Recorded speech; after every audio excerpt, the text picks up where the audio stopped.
Okay. What Alright. happens with your computer, Tyler? It's just old. And I haven't had the time or the money to properly You upgrade see, it or get a new Tyler one. used to pay monthly through a Eldritch service with an Eldritch Lord, and then he caught feelings for a different Eldritch Lord, and now he's being hexed.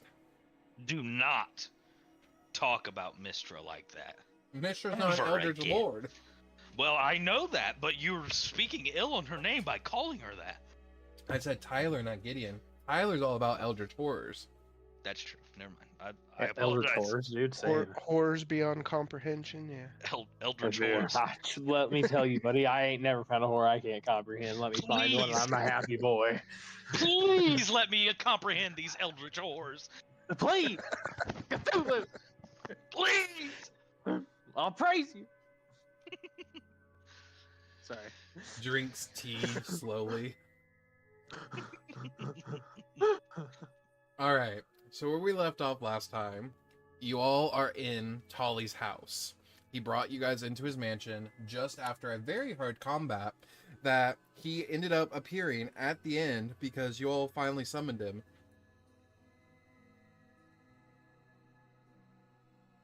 But you've had a long rest. Go ahead and take your long rest. And Q, I did add that feat to Rook. Okay. You can look at it if you want. You got a warlock, dude? Huh? Said are you a warlock now, dude? He I didn't. don't know, dude. He What are you did talking not about, dude? multi-class. There was no multi-class to be had. That's what a warlock would say. Fact.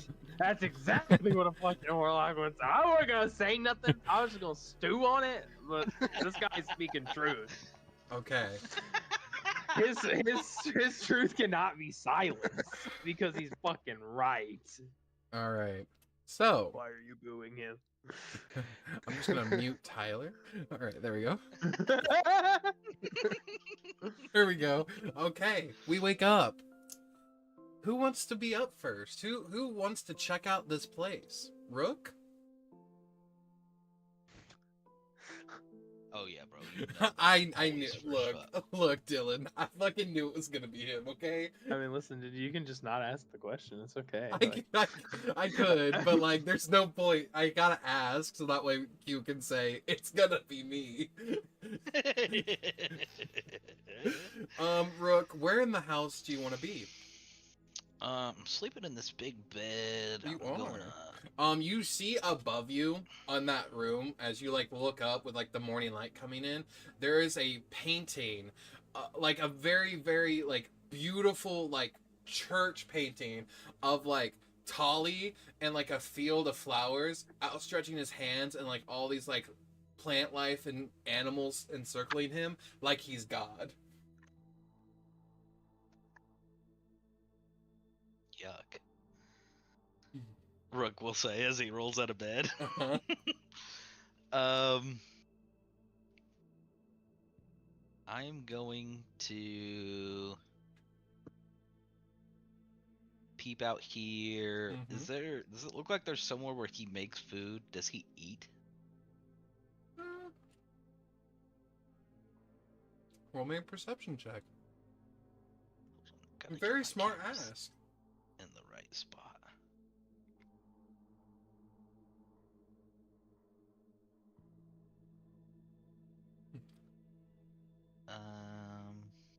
I love how you asked, does he eat? Bro, I'd be getting good at this Dungeons and Dragons thing. Yeah. How about a 24? Yeah, you see slightly open over here.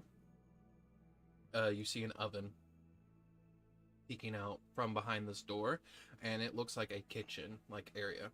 Kitchen/workshop. Okay. I'm going to head over there Mm-hmm. and see what kind of grubbage this guy's got going on. Okay. Rummaging. You begin to rummage through. While you do that, Seymour, what you doing? Yes. What you doing, bud? Nothing, dude. You wanna? Are you awake, or do you want to stay asleep? Nah, if it's time to be awake, we're awake. Okay. I'm As you wake up, Seymour, Yes. you look up and you see what looks like the remnants of your dream being played above you, like faint, sort of like shadow silhouettes, and as you begin to like fully wake up, they fully disappear. That's super invasive. I don't like that. Mm-hmm. I just wander out in my room, see As what's you- going on out in the outside world. As you wander about, you look around and you see like 5 or 6 people just standing in the corners. Let me spawn them in.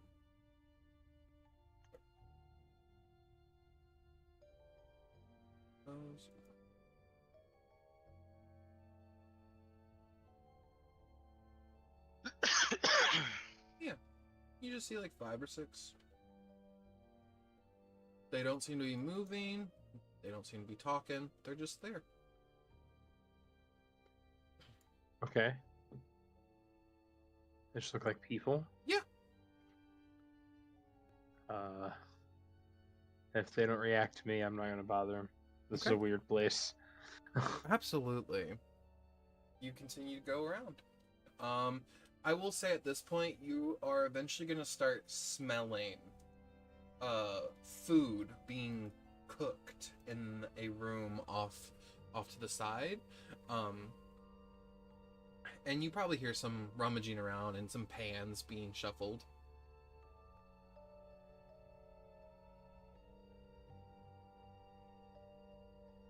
You step in, you see Rook actively cooking.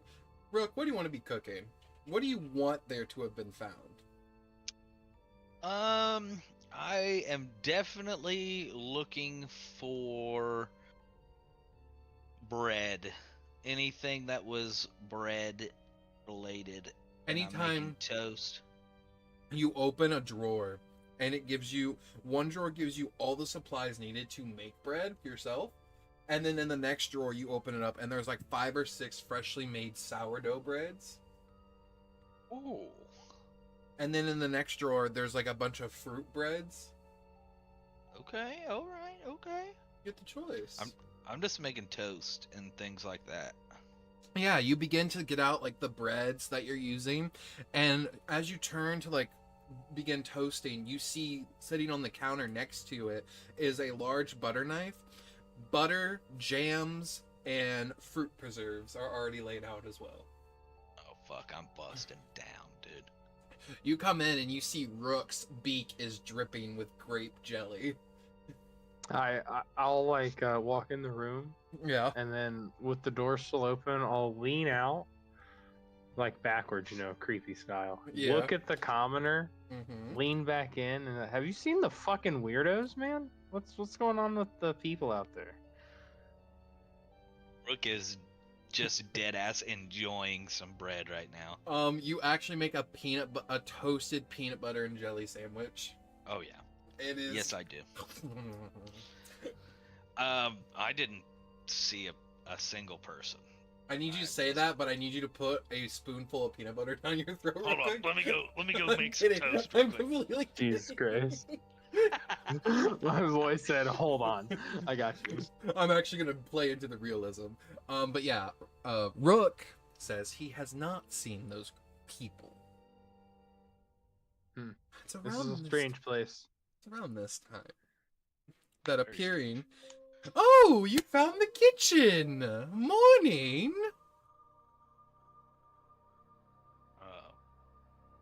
What's up? Greetings. Sorry, I'm I just helped myself.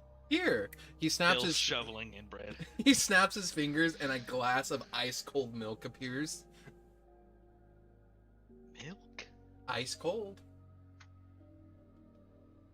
Know about that. What would you like, Tolly? Would you like anything to eat or drink?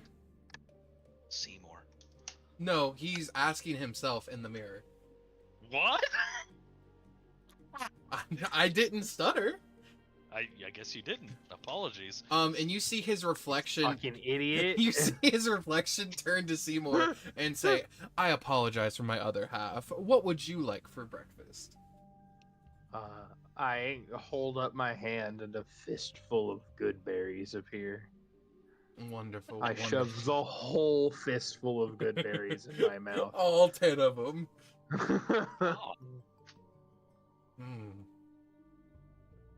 Wonderful. Tolly begins to cook his own food, and at this point, Gideon, you're able to wake up, and you're in this beautiful bed chamber with these like red silk sheets, and you don't know how, but you had gotten into this red maroon robe that is covering your body from head to toe.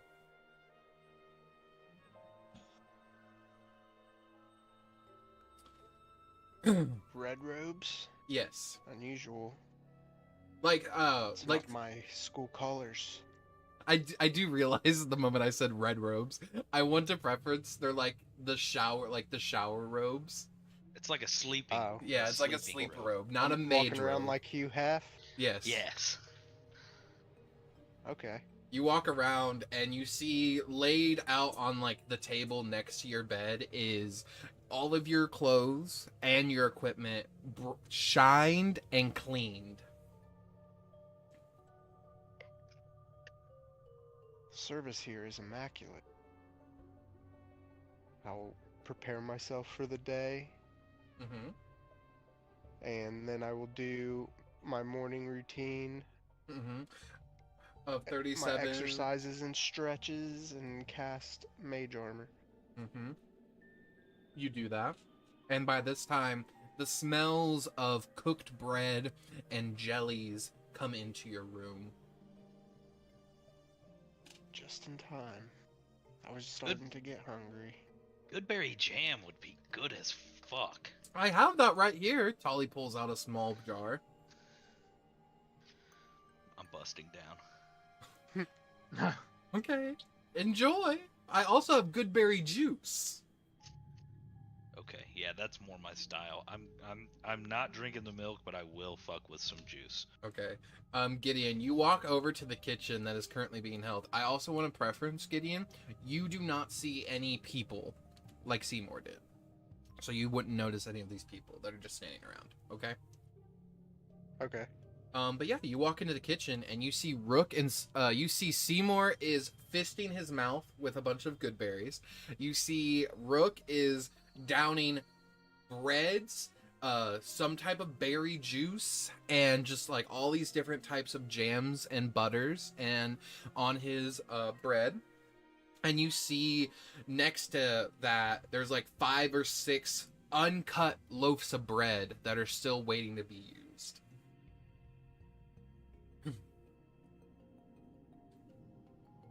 Hungry, Gideon? Better get some of this bread, dude. I pick up one whole loaf and crush it down hippo style.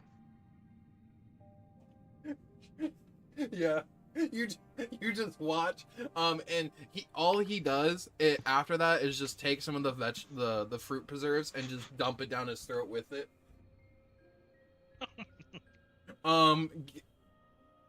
Gideon, you open a cabinet for a napkin, and what you find in there is this like strange powder.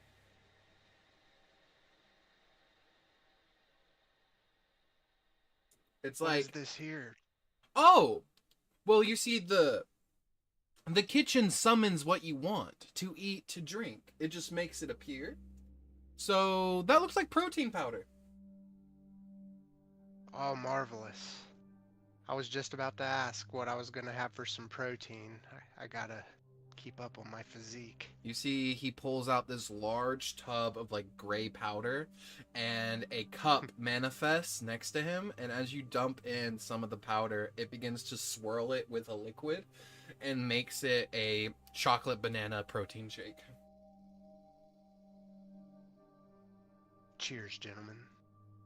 He downs it all, including the glass. I'm Crunch. thinking about gold, and I'm gonna start opening this drawer. I said food and drinks, Rook. Food and When drinks. When I think about gold, what does it give me? You see what it gives you is this beautiful golden honey. Bussin'. Okay, that's good enough, actually. And I was then you gonna find keep going, you but find that's some pretty good. you find some honeycomb in there. Hell yeah. So, have you decided what you're going to do after you leave the mansion? I mean, my options are still available if you want any of my assistance. Of course, I'm always here to help my friends. But I do want you all to be protected and safe. Because I like you all. And, Seymour, I do want you to know the item that I believe you ate yesterday, the illusion artifact. Mm-hmm. Well, I'm not sure why you decided to eat it, but you did break the illusion artifact, so congratulations on order. It was crunchy. That's so smart, Tyler. Rook, you open one more cabinet and you see in a cabinet you see a jar full of chocolate golden covered coins. Oh, I'm fucking pouring all those into my pack. Okay, they all begin to get poured, and they're fade chocolate covered golden coins, which means they almost look real. The foiling is immaculate. Mm-hmm. I have my little jeweler's scope out, and I'm fucking peeping these bad boys. By the way, have any of you happen to come across any items that find their way into your guys' pockets? Feel free to keep them. The house has a way of sharing the wealth, he says with a smile.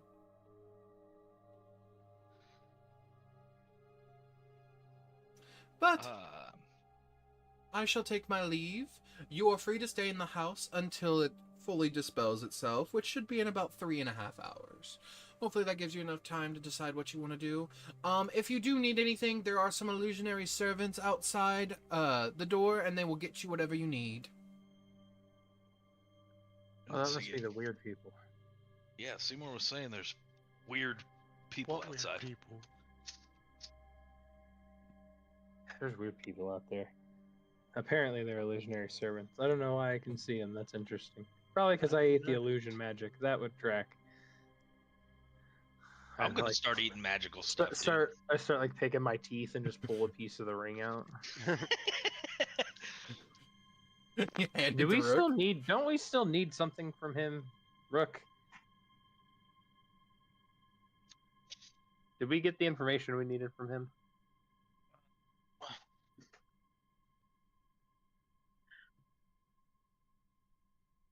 Well, we broke the illusion, Mm-hmm.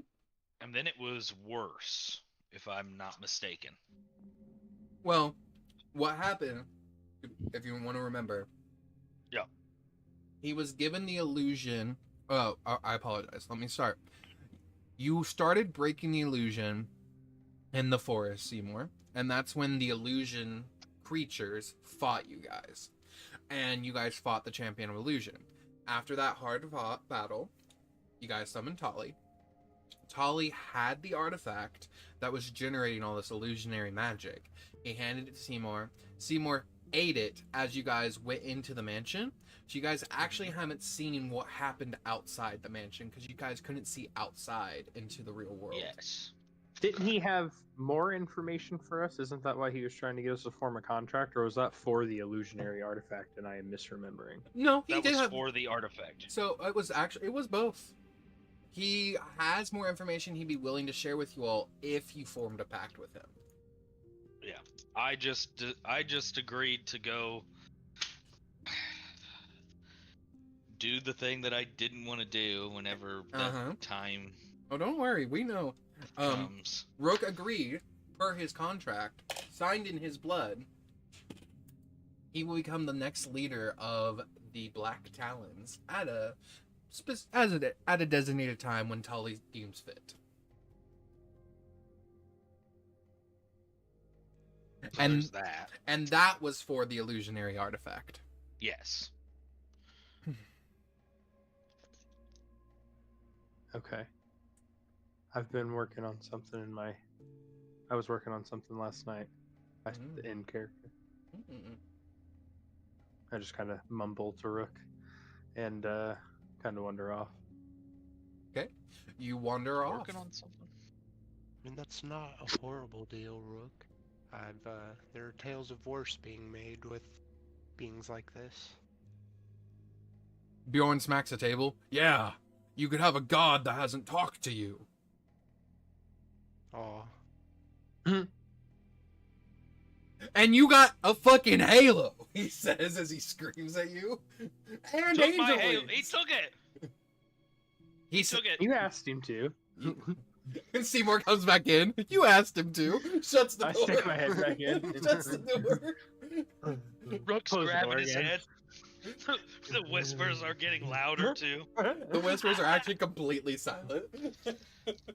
No, it's the whispers. I swear.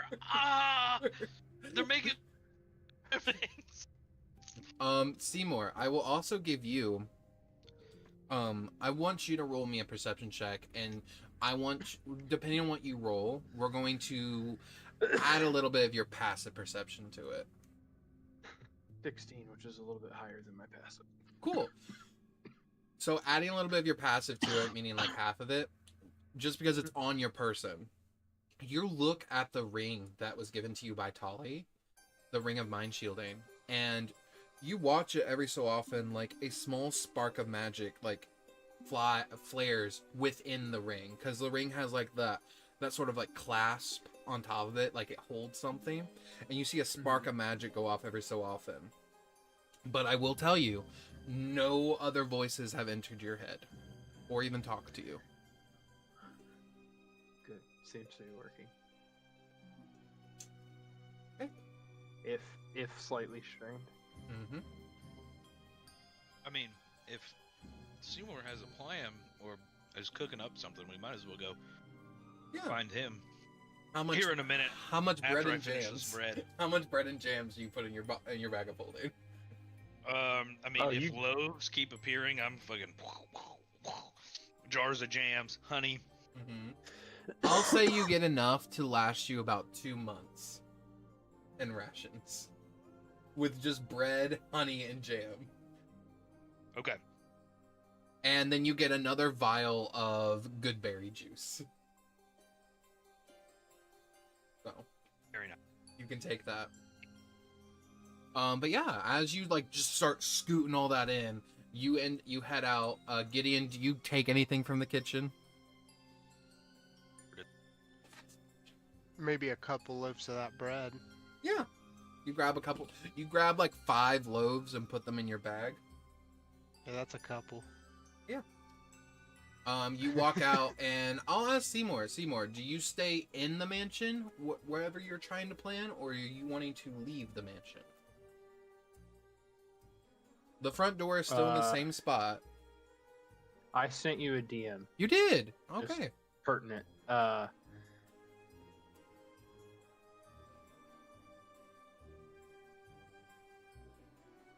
Yeah. Which one do you want to talk to? So if everybody just kind of follows me out, Yeah. they will see me just kind of start climbing down the, Okay. the pit wall. Yeah. You just climb down. And I will just approach the door that I know belongs to Tali and knock. Yeah. Hello. Hi. Hello. So you seem very interested in me in a different way than everybody else is, which is strange for me because no other Cyclopians even talk around here. It's not the most absurd thing. You should see in the Feywild what Cyclopians can do. Did anybody follow me? Rook, do you want to follow him? Gideon, did you want to follow him? I mean, if I see him climbing down the pit wall, Yeah. I was just kind of peeking here over the edge. You see Gideon is actively leaning over the edge. The edge is straining against his musculature. And Rook, you watch him descend. Do you also descend down? Yeah. Rook descends down.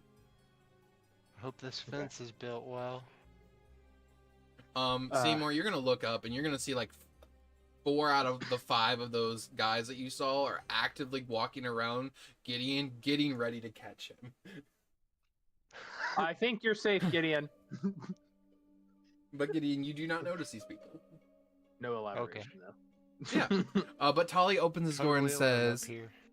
"Yes, I mean, you're an interesting fellow, but honestly, I've seen more interesting things than a Cyclopian that can talk and emote. Oh, hurtful. Sorry, but true. Fair. I've also seen more interesting things than me. I mean, probably more I've interesting eaten than more me. Interesting things than me. What? Huh? Probably more interesting than me. I don't know about that. Well, I try. So, what can I help you with?" He snaps his fingers, and like coming up from the ground is this iron rose that blooms up into a table fully flat, and chairs made of roots appear, and he sits down next to one. It's like, "Tea?" No, thank you. But I will sit down. He ends up having himself like this whole kettle set up, and he makes his whole tea. He's like, "So, what do you need?" I don't suppose you'd be able to tell us any more about any of these other artifacts that exist for the other schools. I do know of one. But that's only because it's active. The other ones have not been activated yet. Okay. I'll just kind of sit back for a second. Mm-hmm. You were pushing pretty hard for a pact or an oath last time. Is there any particular reason you're so interested in our little group here? Can't a man just wish to have a family? You know what? That's super fair. And honestly, what's the best way of having a family than having warlocks or paladins or clerics? are you a man though? Rook! That's rude. No, not like are you a man or a lady? Like, are you? I thought you kind of transcend this. I can be whatever I Mortal. perceive to be. In this moment, I am a man. A man who wishes for a family. Yes, I want to be a family man. Okay. Okay. Well, You could If, be my eldest son, Rook. I Jesus think I'm the Christ. oldest one here. In my heart. If one of us was willing to take you up on that, would you be willing to tell us about the other active artifact? His eyes get really big, and his teacup shatters, and just the fragments just sort of spiral in the air around him. He says, "I would do so much to help you, or that person in your group." Very good to know. And I'll kind of like sit back and eat a good berry slowly. He has A like little he scared holds at the out. sudden explosion of. He puts on the table like this small little tray of sweets, and they're all different baked goods with good berry fillings. I eat a second good berry. but Rook, no- if no you're treat. touching it, then you are signing a pact. So His hand, I his hand will stop. Okay. I also happen to know that Mhm. whenever you form a warlock pact, you don't really give us anything special. Anybody can strong enough can form a pact and give the same generic powers. Uh-huh. I feel like if we're gonna make a pact, it has to be worth it, and we need to at least get a taste of the actual power that you are offering us, not the generic overlay of this contract. And Seymour has like set up and is incredibly serious for once in his life. Mm-hmm.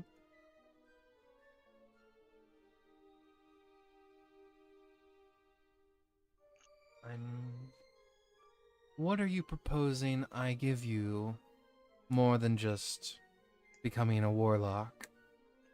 Are you wishing for power to transcend your limitations right now?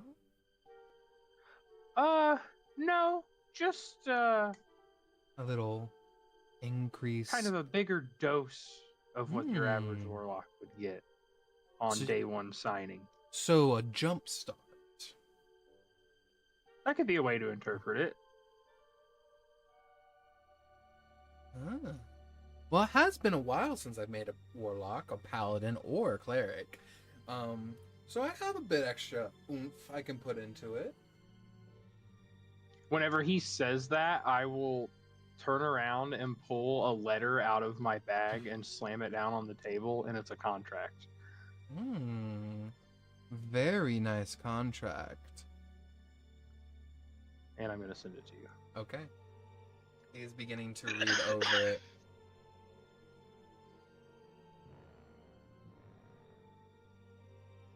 Okay. I happen to have made a new character that is very invested in the Fae recently for a different campaign, and hit a stroke of inspiration for Very this nice. campaign. That's awesome.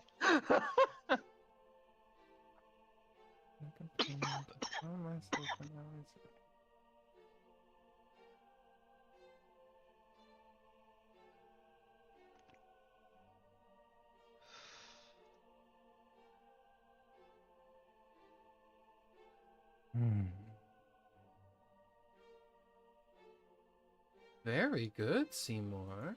Who taught you how to write contracts for the Fae? I grew up in a wizard's tower, and he like sits back proud of himself, kind of releasing some of the fucking seriousness he was holding in the situation. Gideon's giving a thumbs up. Gideon's like full, like where that board is that he's laying across has fully severed, and the only reason he hasn't fallen is because all four of those creatures are holding him.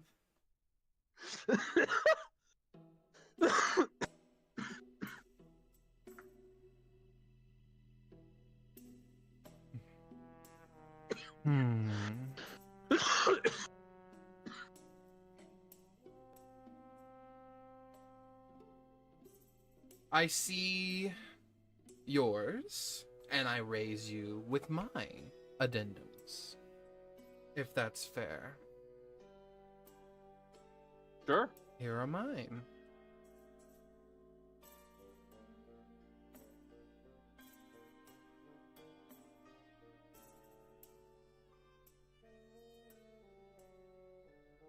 God.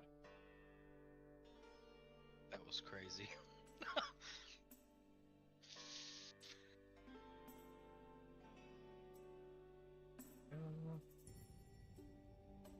Alright, there we go.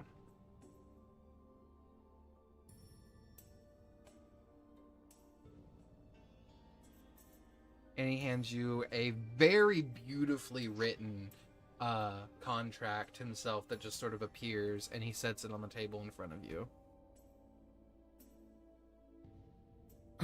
I already can't fucking lie, damn it. Yeah. To be fair, he didn't know that. Yeah, that's absolutely true. Okay. Okay.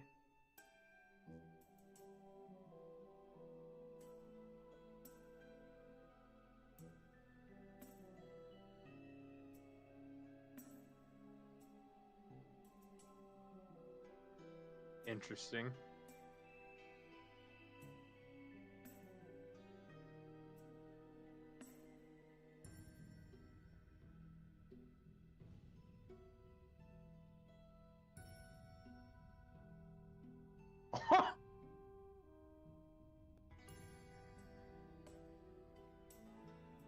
Kind of cooked with this one.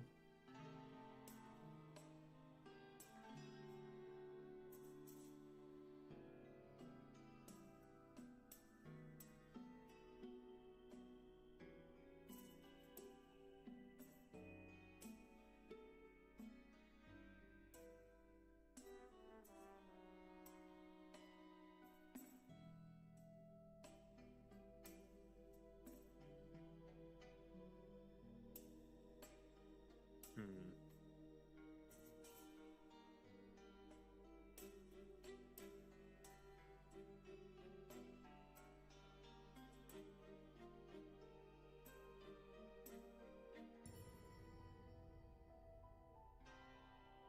Take your time. And Seymour kind of read it over and be like, "Well, I'm already a pretty honest guy," and just kind of make my mark at the bottom.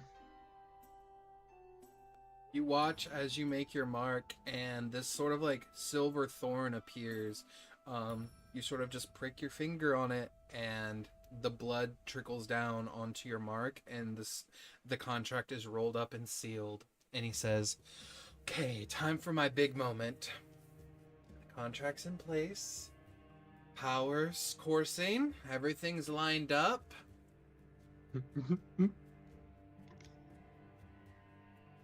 I can use my power, or, if you want, this may be of help to you, I can dilute some of that energy that's flowing through you right now from that item that you ate. Unless you're able to discharge it yourself in a more humane manner." You'd probably find a way to release some energy. "Then I shall use my own." He holds up his hand. I did not say that very confidently. He holds up his hand, and you begin to see his hand begin to glow, this prism of colors.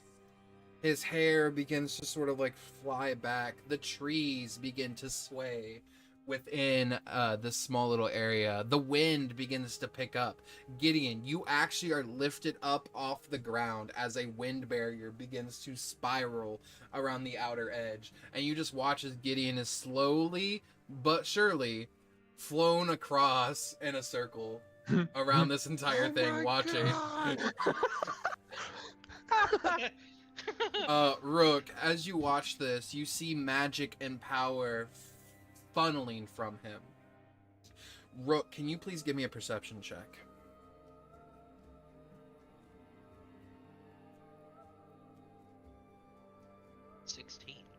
Not bad.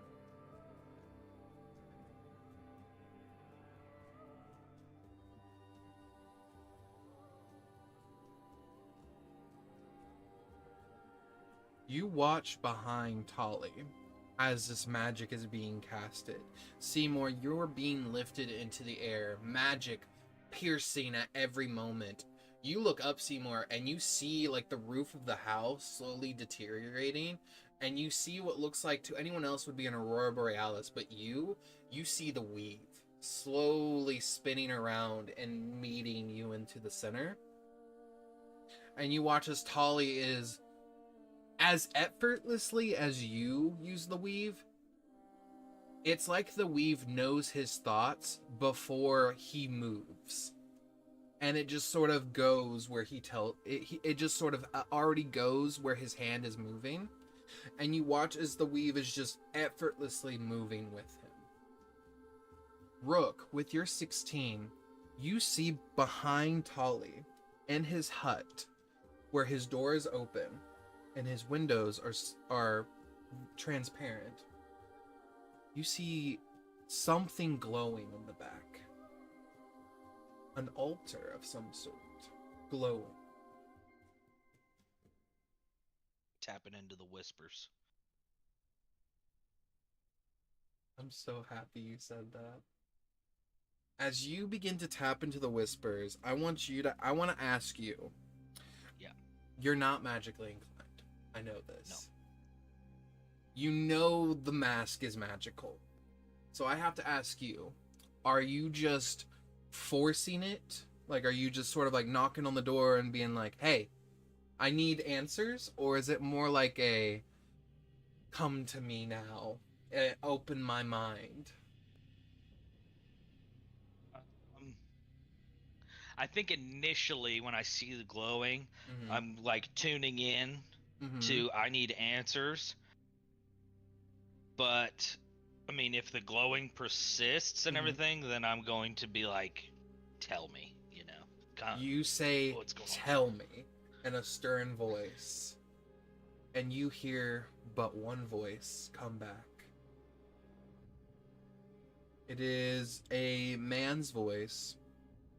Not deep, but almost calm. What do you need? What is that I see in the distance? An altar to a god.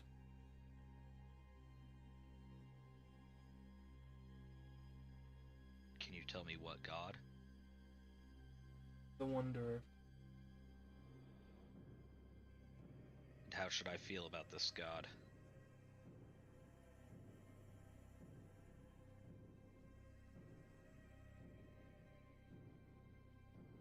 I would say you should feel fine, as you have eaten his food and stayed in his home.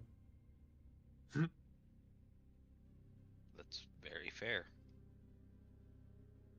Who are you?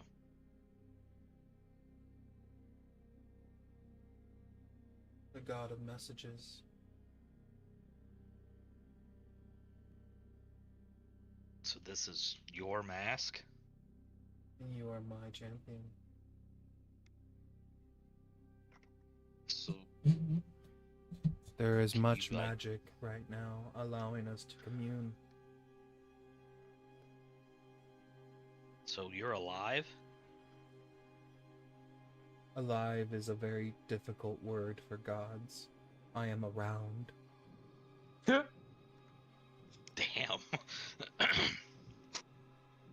All around you are familiar faces. So you're saying we probably won't have another opportunity like this unless Unless the There's another. tide between divinities is changed and prayer is brought back. So who do I need to tell to pray? Everybody?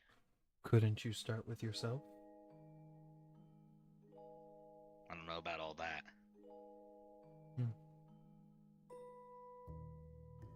Then yes, telling people to pray is a step forward. It is an option that can be taken.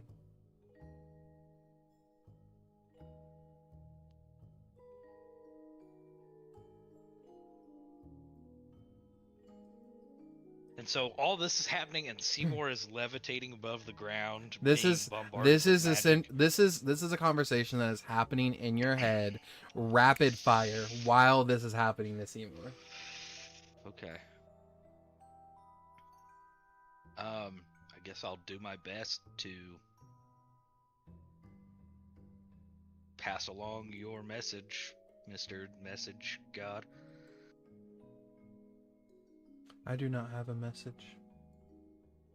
I was just here to answer your question.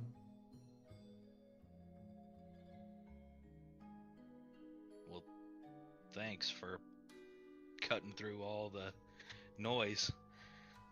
It is very difficult when there's not enough prayers. I cannot reach you.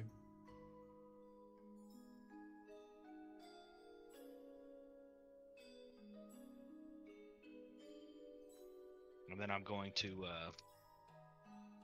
not ignore him, but kind of just sit in the Mm-hmm. In the moment. knowing that it's actually kind of real now. Everybody else has had their gods or whatever, and I've just kind of had this mask. So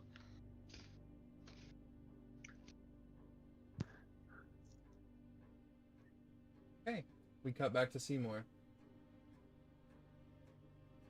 Seymour, as you're floating midair, you look up and you see a spiral of beautiful multicolored strings. Rook, to you, this looks like an aurora borealis reaching down to Seymour from the sky. as these beautiful multicolored strings begin to wrap around you, Seymour, you hear from the strings, "I've got you, little one." As you hear Mistra's voice slowly pulling you up. As Tali begins That's a pleasant surprise. As Tali begins to wrap more around you, he says, "Now, I'll be completely frank. In all my years, I've never given one person this much power right off the bat. Yeah, I expect it to hurt. I do hope you're hungry.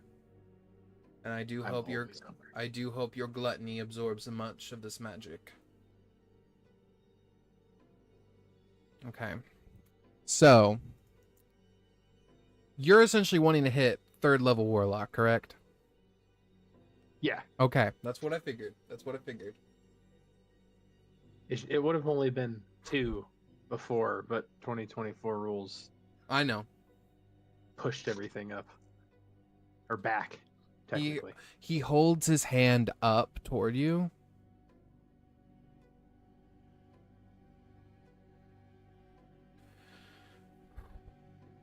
You watch as the room around him becomes more full of vegetation. Like a druid's grove. It begins to encompass every ounce of space. All of this vegetation begins to grow almost immediately.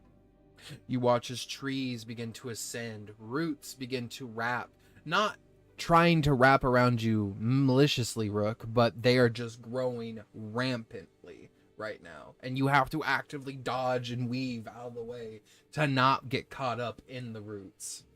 Yeah. As this happens, he looks to you and he says, "1 second.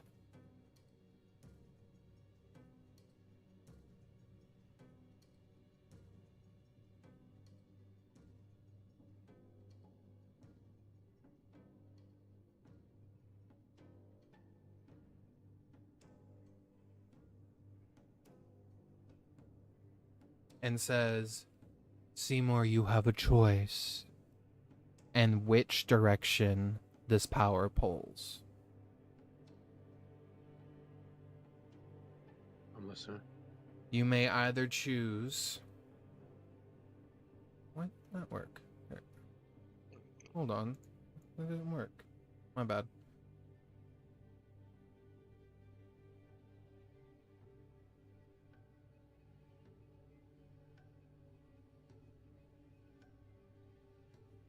There we go. Okay. Maybe that'll work now. I don't know why it's being weird. There you go. Okay. You may either be part of the Silver Empress. That is essentially the name of the pact. Or you may be part of the Radiant Mask. Oh. And depending on which one you chooses your subclass. Because like I said, I had subclasses prepared. That's some stuff. Mm-hmm. Let's go with the Silver Empress because it reminds me more of Mistra? Mistra. Okay.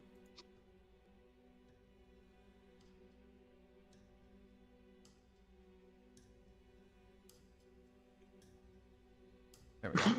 Yeah, that one. That exact one. Actually, I got up and did that too. It was crazy. Could have seen it. Okay.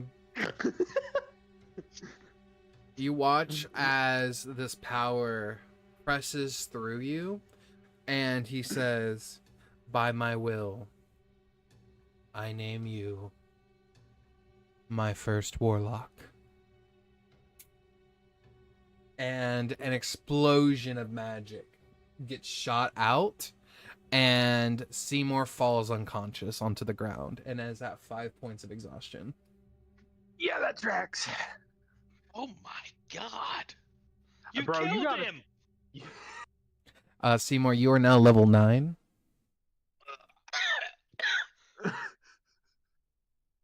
You killed him! I'm pointing at Tali.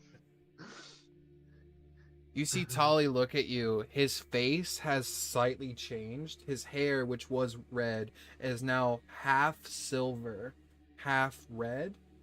You look at his eyes and you see golden glowing eyes. His robes, which once were like these like nice green, have changed into like these almost like silver prism like robes. And says, "Huh. Looks like I had to touch that power again." Oh shit. What did you do? He walks over to you, Rook. He steps over Seymour. He'll be fine. He needs rest. You watch Tolly snap his fingers and the disintegrating house stops and it reforges itself. This house will stay like this for 7 more days. You have 7 days to watch over Seymour and make sure he gets healthy before you leave. I am not long for this place. This may be the last time I see you, Rook. Maybe the last time we can speak. What do you mean? Why? There are magics, Rook, that if activated, the universe, the laws of the universe and magic are very peculiar and specific. I did something that I must be punished for.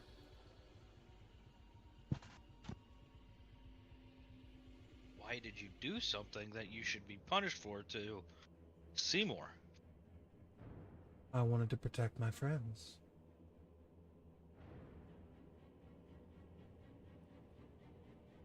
So you're gonna disappear, and we're just gonna sit in this house? I mean, if we go out the door, it leads to nothing. Where are we supposed to go? The house is connected to the forest. Only the people inside can open the door. Nothing outside can get in. If you open the door now, you will see the forest where you entered from. Seymour has a lot of magic coursing through his veins right now.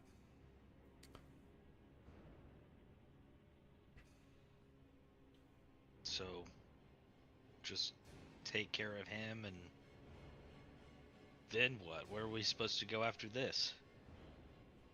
You find the next artifact that I have left imprinted in Seymour's mind, and you destroy it.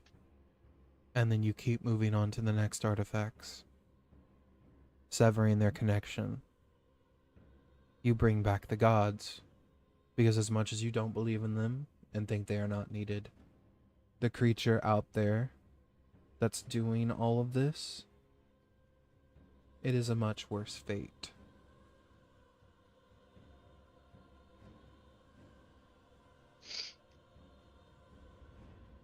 Okay. Well, thank you for everything that you've done. Well, I've already broken the rules. Might as well do it again.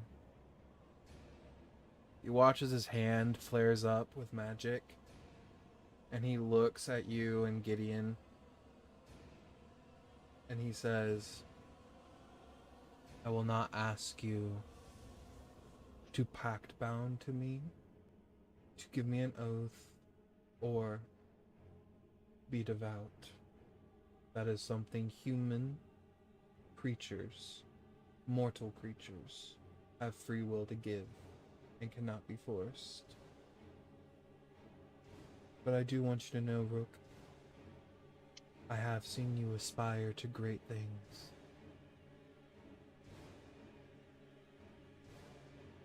And that is why I cherish our time together. You watch him open his hand up, and he says, don't lose the connections you made in the mortal realm. You might just untether yourself completely.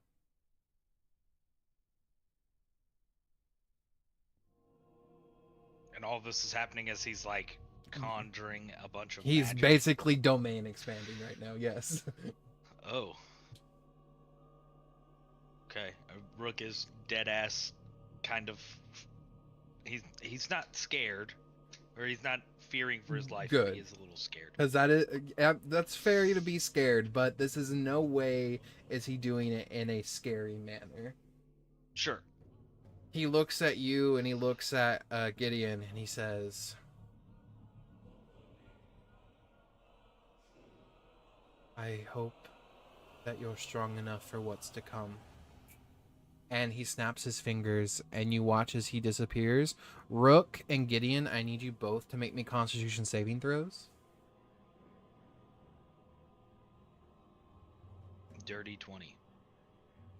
Gideon, what'd you get? Constitution saving throw, Gideon. 9. Wonderful. You watch as Gideon just face plants onto the ground and goes completely unconscious. Gideon has 4 levels of exhaustion.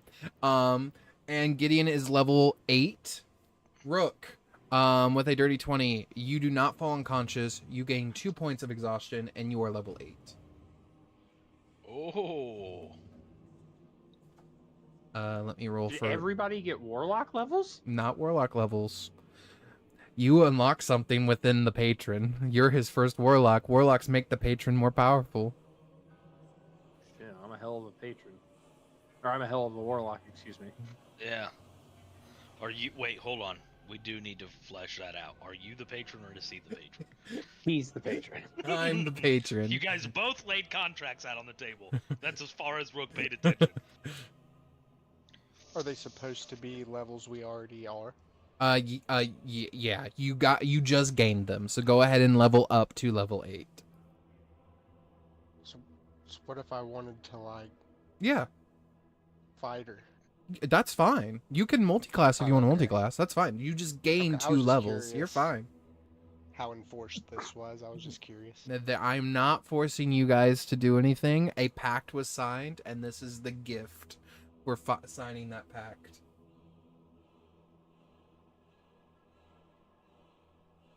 My body feels even stronger. I think I might take 2 levels of fight. That's fine. Do it. Action surge. Action surge. Action Does surge. Rook also go fighter?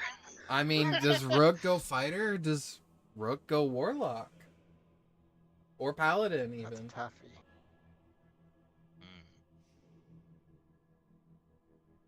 I literally can't be anything else. What? Oh, because of your stats. Because You can I'm a shut that rogue. off. Yeah, you can turn it off. I can actually just... You can shut off multi-class requirements. Yeah. So that you can Okay. multi-class however you want, regardless of stats. Yeah, it don't Or matter. I just be an ill rigger. I mean, do you want to be an Ilrig? What? It's kind of an evil paladin, honestly. That's why it was created. Gunslinger That's would be funny. Artificer, right? Since I have my guns. What'd you... Oh my god. But yeah, do you want to multi-class into something else, Rook? I'm thinking about going gunslinger. Is that Oh, the mage hand. Do you want to go gunslinger like the actual class gunslinger or the fighter subclass gunslinger? well? That's what I'm looking at. Is the gunslinger class not just the fighter class? It's not. Rescale. It's a completely different thing, and it's a half-master, crazy okay? broken. It's a ranged paladin. It is They crazy. put a ranged smite spell in the game. for Oh, that class. this is that new one. That This we were is talking this about is the last Yeah. time. crazy one. Christian, is I there mean- supposed to be a custom option for me to pick at level Right 3? right now, just choose Archfey, and I will have it created Okay. for you. I mean, I do have my guns. You will be keeping all the Archfey abilities. I want you to know. So Oh, okay. At level 5, I get an extra attack. well, that's for any martial class. Yeah. So if you did that Any for martial class Paladin, except for rogue. yep, rogues don't get it because it's sneak attack. Do you want to go? Like if you're wanting a multi-class, there's Paladin, there's Monk, Monk Rogue goes pretty good together because they're both dex based. If you don't want to worry about that, Okay. if you want a Yeah, multi-class, Yeah. there is obviously fighter. There's monk. There's rogue barbarian, which necessarily isn't terrible because you can rage, and still technically get sneak attack. You just don't get your strength bonus. Rogues I'm gonna do take unarmed Yeah. benefit fighting. heavy from staying rogues too, Yes. though. Yeah, Honestly. yeah. So it's whatever you want to do. Don't feel swayed in any one direction. I mean, if I keep going up my rogue tree, then I just get You get at level 8, which is what you'd become, you get your reliable talent, your evasion, and an ability score improvement.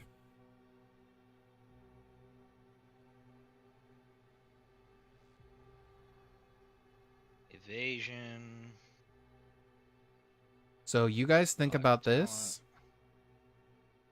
And I am gonna go here and quickly make a subclass. Oh, that's ridiculous. Yes. One of my skills or tool proficiencies, I can treat the D20 as a 10. Yes.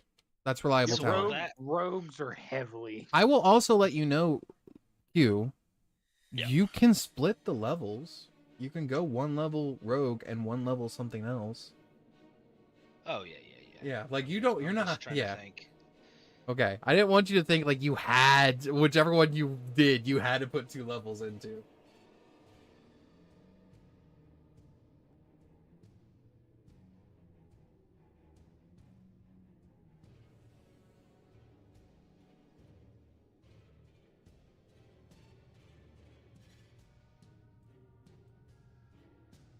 And then I will change this because it's no longer really tense. It's mainly just, holy shit, what the fuck happened?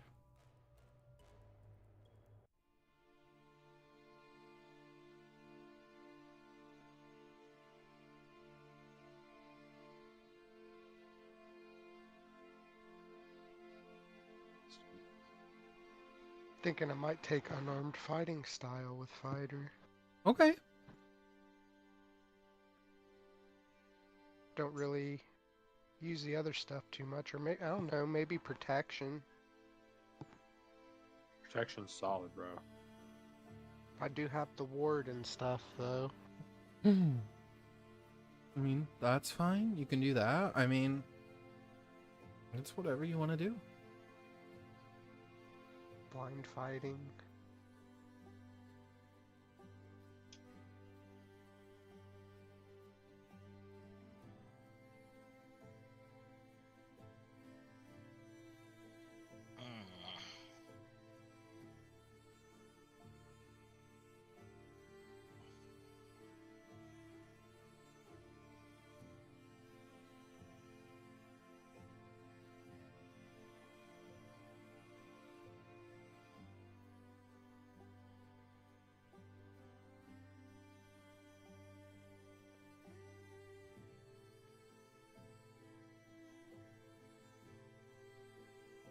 I can sap with my revolver now too.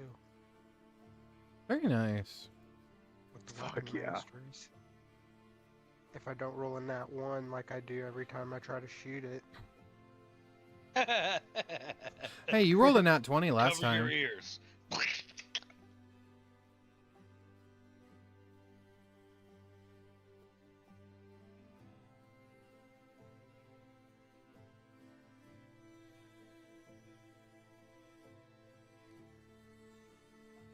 Yeah, I mean, this is up to you guys, whatever you want to do. Like, you can either go, like, fighter wizard, or, I mean, hell, you could go, like,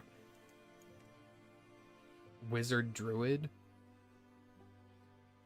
Circle of Stars wizard, or Circle of Stars druid. Hell, Get if you second wanted to, wind as if you well, wanted to, though. Gideon, you could also go cleric if you wanted to be, like, more devout toward Mystra. Ah, That's up to you. that's a good point. It's whatever you want to do, fam.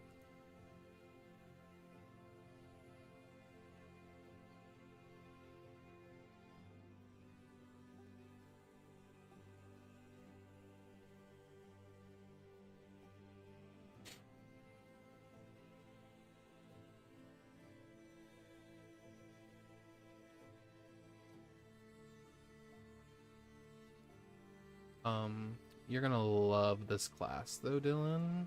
Or at least I hope you do. It's quite fun. Alright, I need to add all these spells so that way you fucking have them. I'm very excited.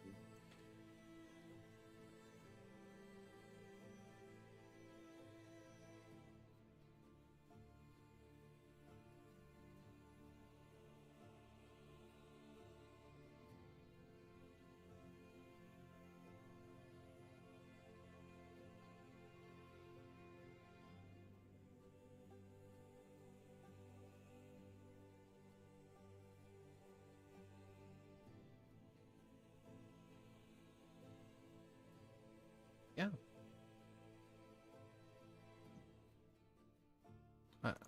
I just want everyone to be 100% okay with their choices.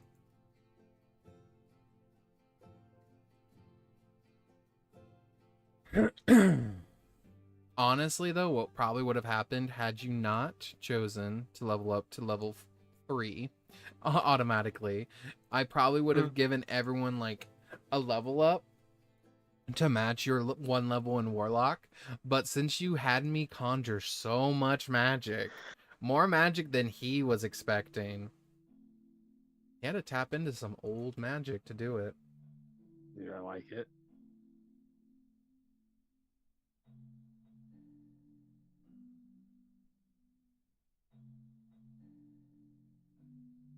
Have I playtested this ability? Have I read all the abilities? No, I haven't.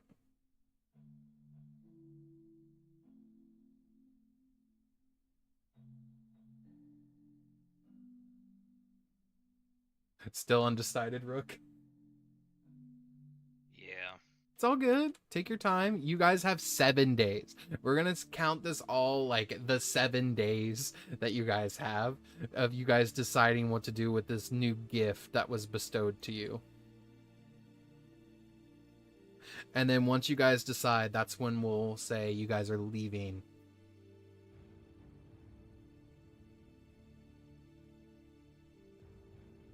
I'm feeling very confident with a shield all of a sudden.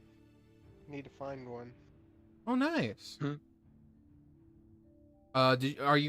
kept the 2 levels in fighter? I kept fighter, yeah. That's fine. That's completely fine. I'm athletic wizard. Absolutely.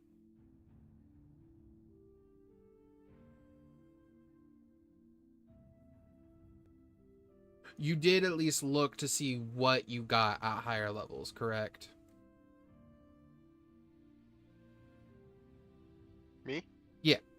Since you're playing Yeah. a subclass that I made, yeah. Okay. I just wanted you to be sure so that way you didn't see it later on and go like, wait a minute, I could have done that the entire time? I would have been like, yes. Yes, you could have.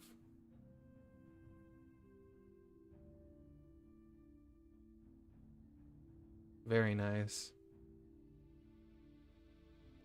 I love it. 70 HP on the wizard at level 8. Hey. God.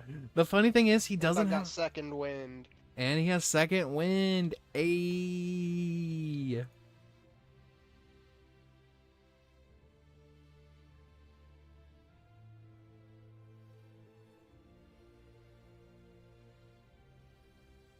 Okay. So, I do want to let you know, Tyler, you did lose out on 4th level spells right there. Until you get 7th level Yeah. 7th level wizard. Wazard. I think I'm alright Oh, with you it. take agonizing blast more than once? I think it's because you can apply it to different cantrips. Different spells, yeah. I'm looking at invocations. Absolutely.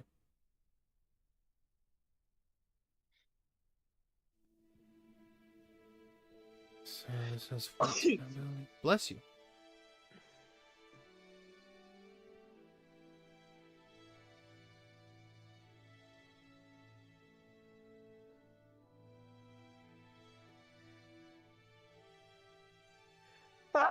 Bless you.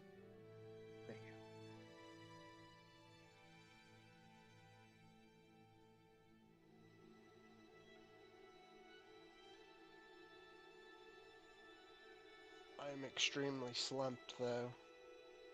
You're extremely what? I'm slumped. I got 4 exhaustion. Well, you can start marking. Fine, brother. You can start marking those off because we are like during this like level up process. This is going to be the 7 days essentially, so that way we're not role playing all 7 days. Taking away my player agency. Wait, Yeah. You're not letting me roleplay. Yeah. You guys can We are still adjusting you to guys our can still new talk to each ability. This is other. my role play for the next 5 days. Yeah. It's just nothing. It's just dead. It's just I'm fucking dead.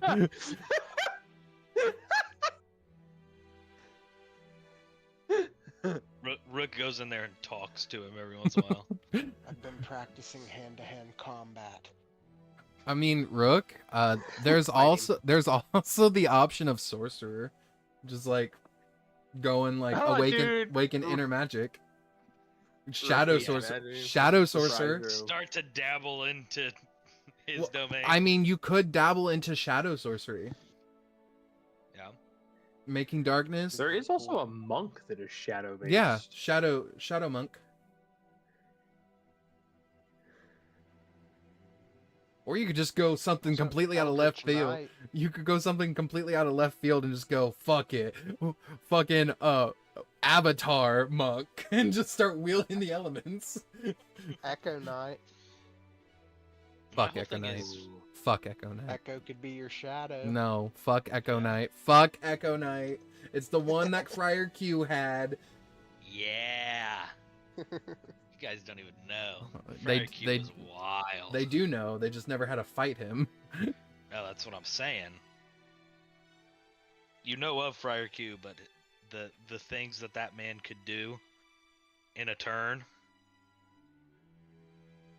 redonkulous. So I, as a rogue, because I'm bad at being a rogue, You're not Yep. bad. am needing more dexterity, but I can't go up any more in my dexterity from that. So I'm needing more constitution, charisma. Constitution isn't bad. It raises up your health. Also concentration. Also concentration, but you don't have concentration because you're a I rogue. see. My intelligence, maybe. I mean, Intelligence- what else?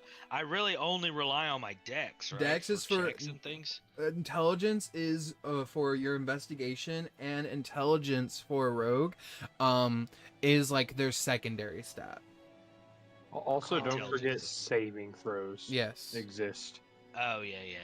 Con is also an AC level and a health boost. Mm-hmm. Yeah.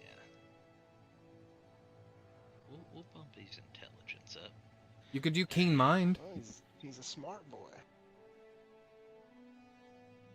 It boosts your It's nice intelligence to by meet an 1. educated man.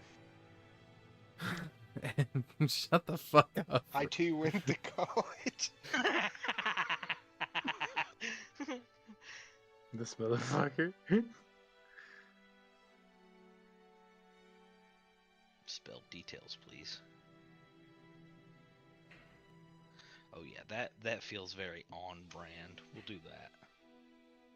I stayed rogue. I went Okay. with Fey touched. Got my intelligence increase, and my spell is Dissonant Whispers. Okay. It's a cool spell.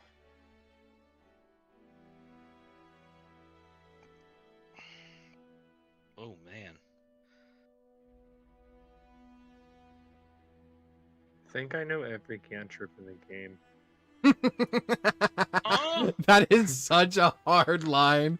I think I just know every cantrip in the game. Seymour wakes up from his fucking 18-day coma. He's gonna sit up and go, I know Kung Fu. I Fucking- could, dude. Been I'll- in the fucking Matrix. Just download that shit. Christian, if I take Pact of the Blade, since I have natural claws in my race, can my pack weapon be my own claws? So I've actually already discussed this once with Tyler. Natural weapons cannot count. Damn it. Unless you go monk and specifically put those monk levels in. Then that's when a natural weapon becomes a weapon. Or like a weapon that you can bind to, I guess. I had a mean tri-class build. He tried hard. Werewolf. He really tried. Beast barbarian. He was really built around the claws of the beast barbarian. This boy And really then- tried. His racial bite, so he could do 2 scratches and a bite. Okay, Or I guess once you got extra attack, it would be 4 scratches. if you want to and a- go and a ahead, bite with your bonus. Dylan, you can go ahead and switch your class to the Silver Empress. I have most of the abilities on there now, or at least the first one that you get access to.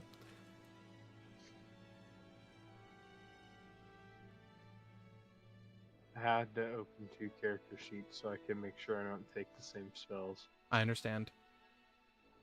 Sometimes it's nice and it lets you keep it. Sometimes. I've been on that side before. Uzumar also had a massive collection of spells that I'd have to juggle through. Where should I message you? Okay. I will read it when I get it. You just let me know who you messaged it to, if it was Fireheart or if it was my main one. Hot. Okay, it was Toby. Or no. To your main one. Okay.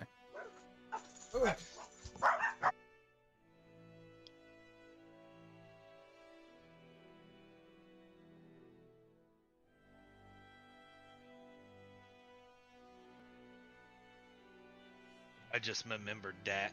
Let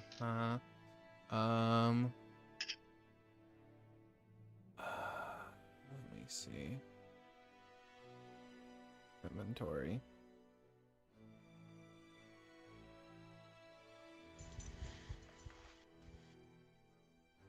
Alright. My dogs are barking. I wasn't sure if someone was here. You're fine. They were acting like someone was.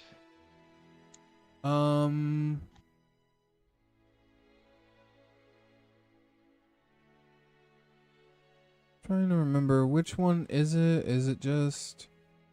It's just the hunger, right? Is that what we're talking? Is that what you're talking about? The every 7 days and the every 30 days thing? Yeah. Yeah, you're good.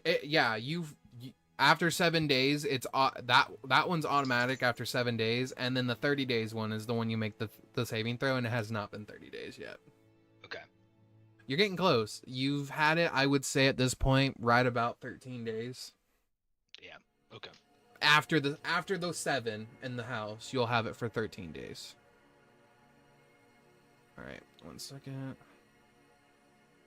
Action conjure. Okay. We should do action. Subtype. Long rest.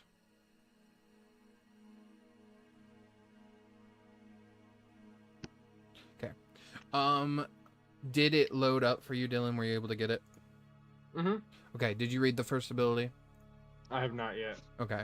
Let me know once you read it. You're fine. Oh.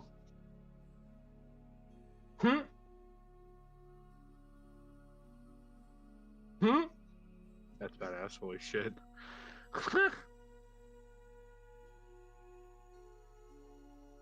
Holy shit. What the fuck?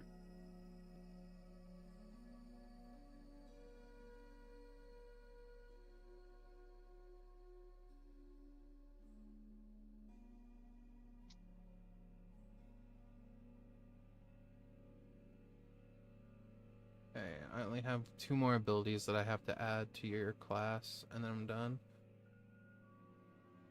And then you'll be able to get them at higher levels, if you even go higher levels in this, who knows. But you have abilities all the way up to level 14, like normal.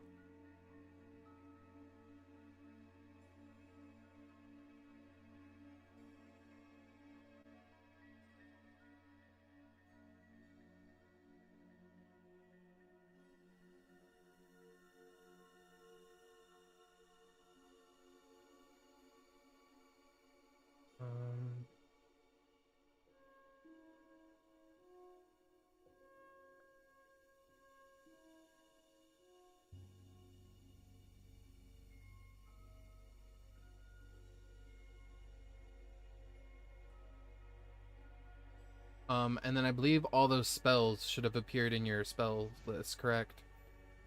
I'm not sure because I'm still picking spells, 'Kay. but I would assume so because it looks like it's all Good. in there. Yeah, you should have gotten around at least 4 extra automatically added.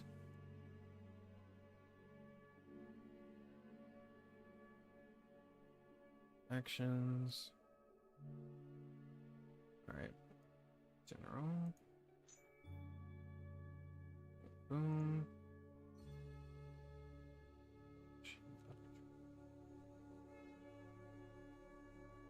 This action. But yeah, I just like to think that Simour only slept down there by the trees all 7 days. Did not or 5 days. Did not move at all. Boy was That's exactly zonked. what I did, bro. Okay. So Every once in a while, I just went in there and cast dissonant whispers in his vicinity. you dealt damage to it. No, I wasn't doing. I was dealing damage to the table, but he was definitely hearing the whispers. I thought you were just like every so often I would just cast So dissonant often I whispers go in there and I poke him in his big bulbous fucking eye with my dagger. with a butter knife. With my fucking dagger. Wanted to pull that fucking eye out and see if I could get fucking money for it. One rare Cyclopian eye. Well, while you were the only one awake though, Rook, you'll be happy to know that since you sort of wake up the next day, Rook, and you see you have this medallion around your neck. Oh my. It's beautifully elegant. It has this sort of like calligraphy on it.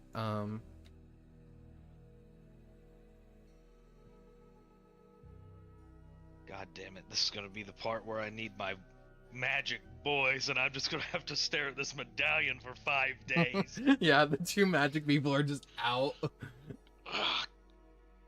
Ugh. Ugh. That's what you guys hear in another room, and you swear you don't know what's causing it. But what you see, it's like a silvery crescent coupling a downward pointing star that encircles 12 tiny motes of light. That sort of is your golden medallion that you're wearing. And you sort of flip it over to the side, and it reads, Rook, you're in charge.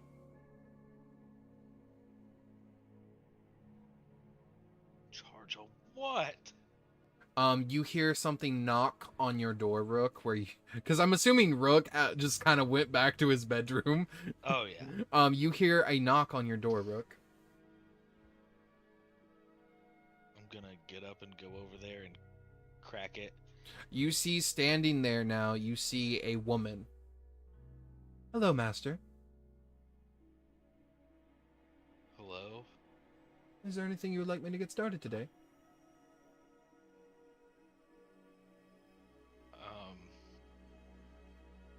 Did Tolly leave you guys here? We are a part of the home. You are the home's master. The medallion allows you to summon the home. Oh.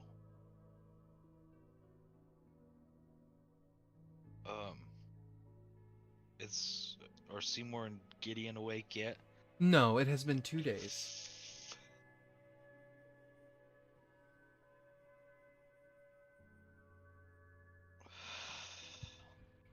Would you like us to wake them up forcefully?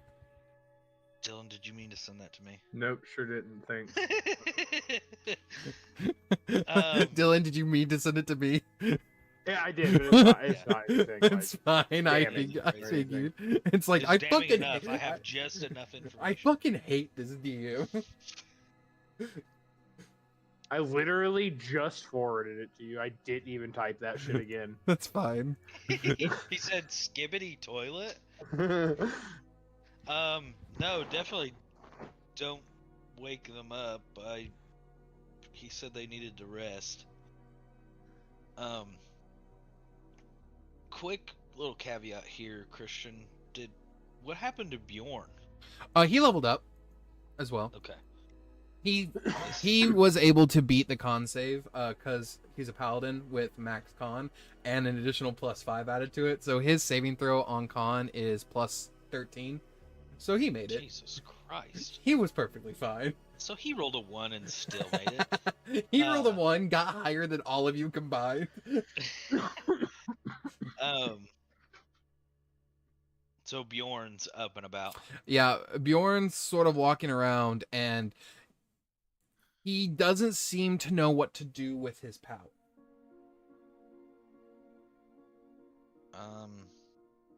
I've never known what to do with Bjorn's power. Ever since I met this guy, he's been literally talking to gods. Gods are gone. To be fair, he's been trying to talk to gods. He hasn't gotten. I've seen him do it! The moment I met this man, he fucking blasted me into a church and fucking God talked to us! Kind of looks at you and says, I'll be honest, I don't know how that happened. I'm just kind of here, and then I wasn't. fucking sat down to eat my dinner at the goddamn bar. I saw 3 strange fellers, and now I own a house with people. I think there's a lot more to it than that. He, as kind of like points at your medallion. I think you're also the inheritor of the title of whatever that medallion is.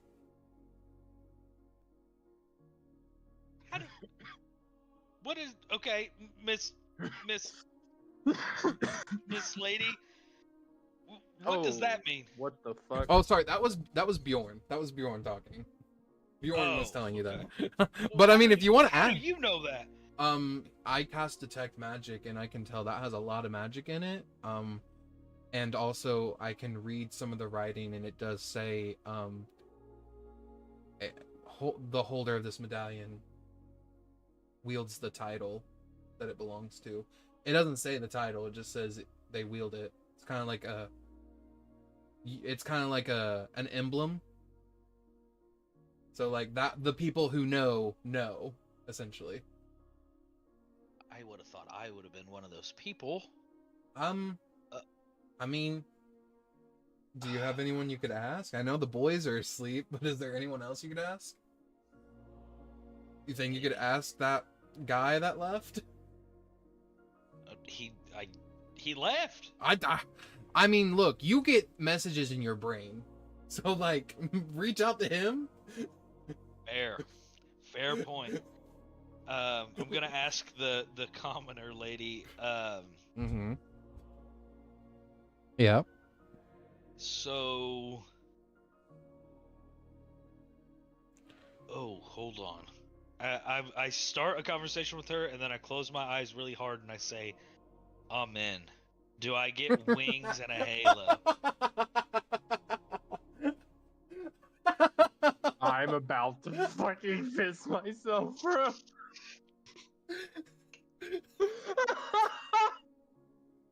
I was really wondering if you were gonna do that. I was really wondering. It's one of those things where like he was in mid thought and then was like, "Oh," closes his eyes. Amen. Rook, as you say amen, a halo does not appear, but you do feel yourself lift off the ground. As you sort of turn your head, you see these shadowy like wings, inky black, radiating no light, actually absorbing the surrounding light around you. Your fly speed is equal to your movement speed. It lasts for 1 minute, and you can do it once per day. And it puts you in dim light if you're in bright light, and darkness if you're in dim light. I am flying. Actually, The- I'm the- more floating. The radius is 15 feet. That's how much dim light or darkness you produce with the wings. Okay. Hell yeah. The feathers of night. And I'm floating past Bjorn. You float past I'm Bjorn. hovering You a don't. few inches above his eye line, so I'm now looking down. I fucking love that you do this and you don't realize how long it is, and then you just fall after a minute Yeah. goes by, Standing there, just staring at Bjorn, like and then maybe you you should ask. Maybe you should ask the guy that whispers in your head. Falls. instantly collapses on the ground, and you just hear a amen in your head.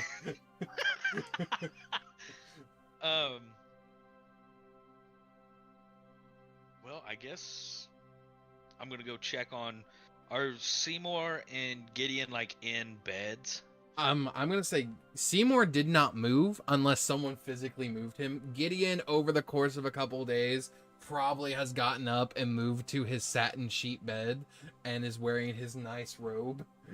Well, I definitely would have like if I Yeah. still had the capacity to do anything. Yeah. Would have been asking the servants to move everybody too. The servants come Proper over and you see sleeping like places. 4 people gather around Seymour and they lift him to his bedroom.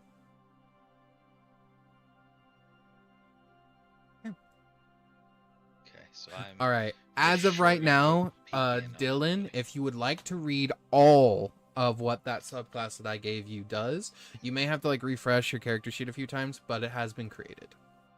All of the abilities. Actually, I can just do this. This is smarter. Hold on. So we'll have to remember together, Christian. Mm-hmm.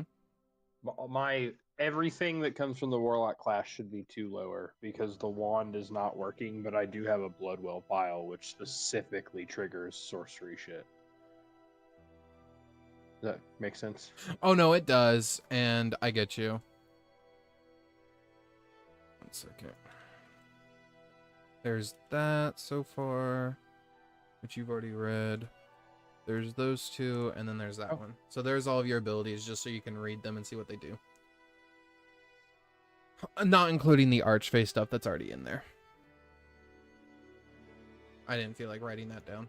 I just kept it. There we go. But yeah, Bjorn just kind of looks at your Fucking wings. Sick, holy shit.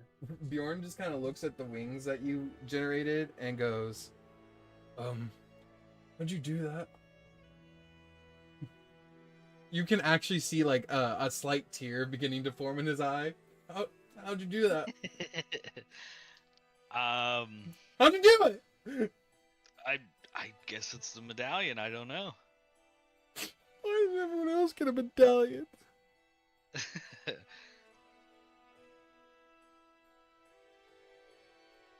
And then yeah, I'd just be going in and like checking on them throughout the days. Maybe there's nothing to steal in here. This is my place. I'm gonna go down in here and look around in Tolly's stuff. Yeah, you head down into Tolly's personal room. As you reach the door, you see there is no door handle, but you do see in the center of the door is what looks like a circle, like an indent circle. An indented circle? Yes, like it's missing something.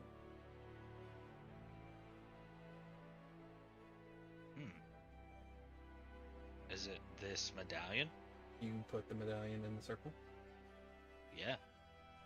As you put the medallion in the circle, the door sort of becomes translucent and you just kind of push through it. Oh. Okay. As you step in, you are in Tolly's private room.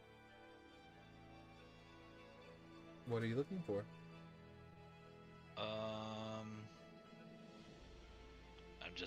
I guess just peeking around in there, seeing what he's got. See, is there books? Is there items? Is there...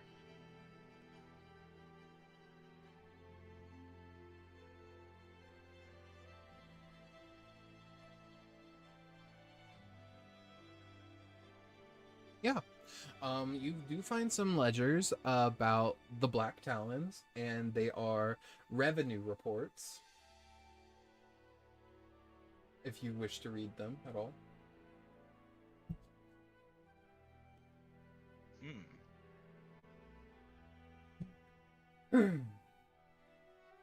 Revenue reports. Mm-hmm. Would that have been from?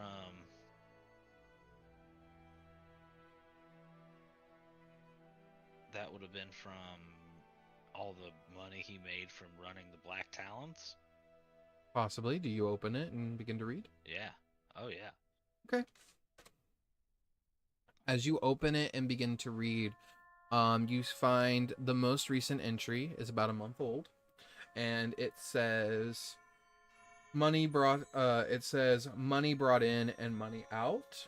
Money out is negative 246,532 platinum.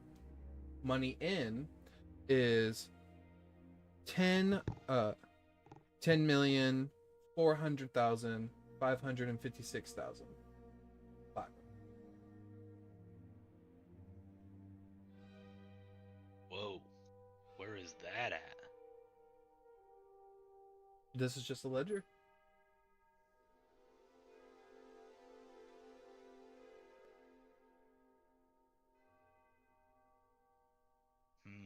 Okay, I'm looking for something laying around that may be holding a lot of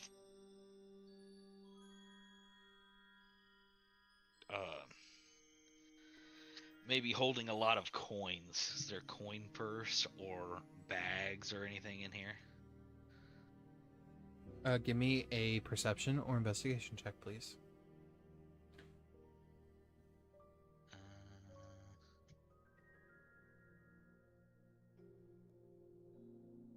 You said persuasion. Perception?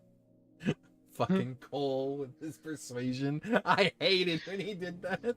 Natural 20! Yeah, baby, yeah! Good shit. That was investigation too, baby. I'd be investigating the shit out of this place. He cries a little bit, says amen, but nothing happens. Oh man. Nothing happens. You hear in the back of your head, once per day. Yeah. You look around, and with a natural 20, you begin to like find where like there's like hidden nooks and crannies within this room. And then you feel, or more like you feel a vibration coming from your bag. Vibration from my bag? Yes. That shouldn't have batteries in it. Yeah, you're so funny. Sorry. What Whoa, is buddy. it that I'm feeling from my bag? Yeah, you sort of Wow, sorry. feel, and it feels like, on one side you feel like a plank of hard wood, and then something on the other side is like moving. I get it out. You ain't nothing but a... Oh, thank God I was not able to breathe in that bag, man.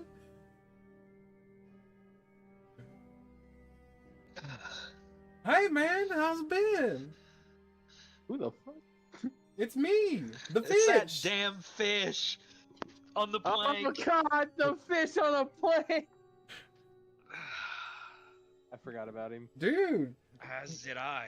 your dad brought me back to life. My dad! That's what he called himself. No. Is that not Does the it? plank still have legs?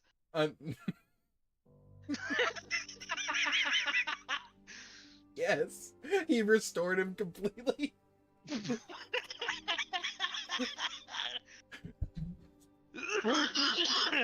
You see on the back of the wood, it now has an inscription that it no longer has that noble family inscription. It now has your inscription for the matching the medallion, and it says, "This now belongs to you, Rook." And this is your essentially, he puts in common, it's kind of like ... something an oracle could use ... if it's useful. I don't know. Love, Dad. If it's useful. So it says Rookendale, Phineas, Corvexius, Obstrixus, Ebonfeather, Duskmantle the Third. Exactly how you signed it on the paper with your blood Okay. signature. Okay.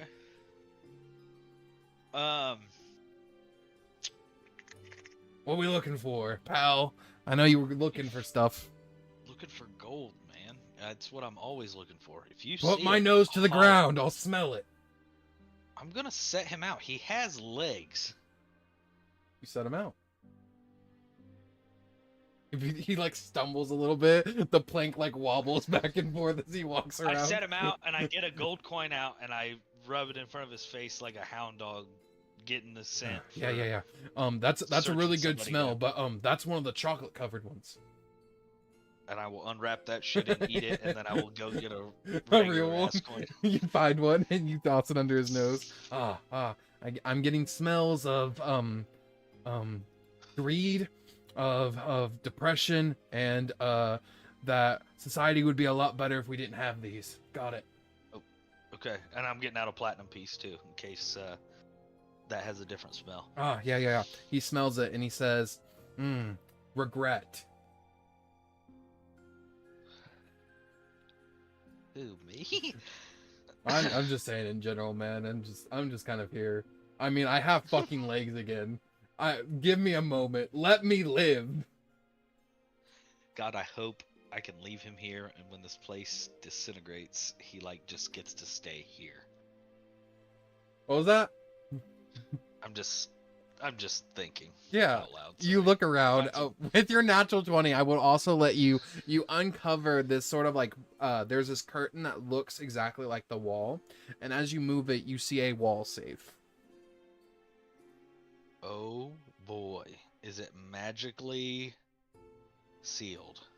You see an inscription written on it that says, "This is not magically sealed, but I did not give you the key, Rook. Figure it out."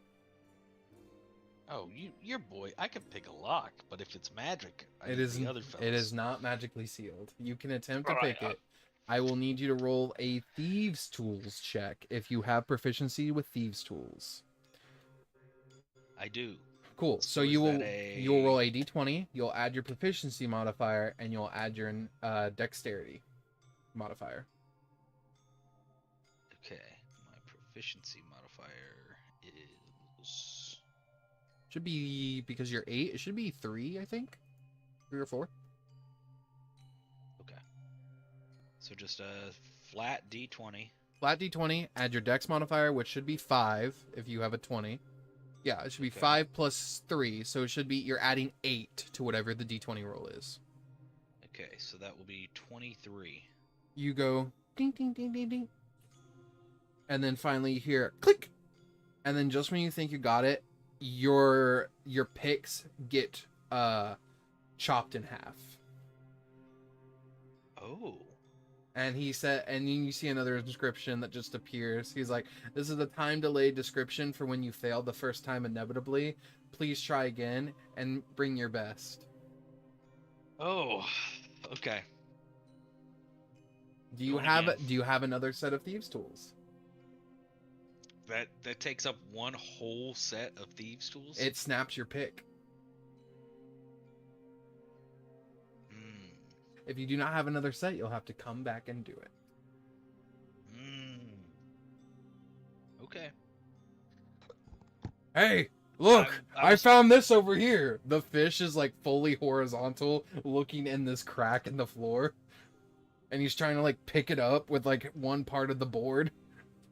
Okay. I will go over and see what he's got. I need you to kind of pick up the board. Okay, I'll pick it up. You pick it up and you see like a small like brown sack. Oh boy, and I'm opening it up. You open it up and you see a small silver key.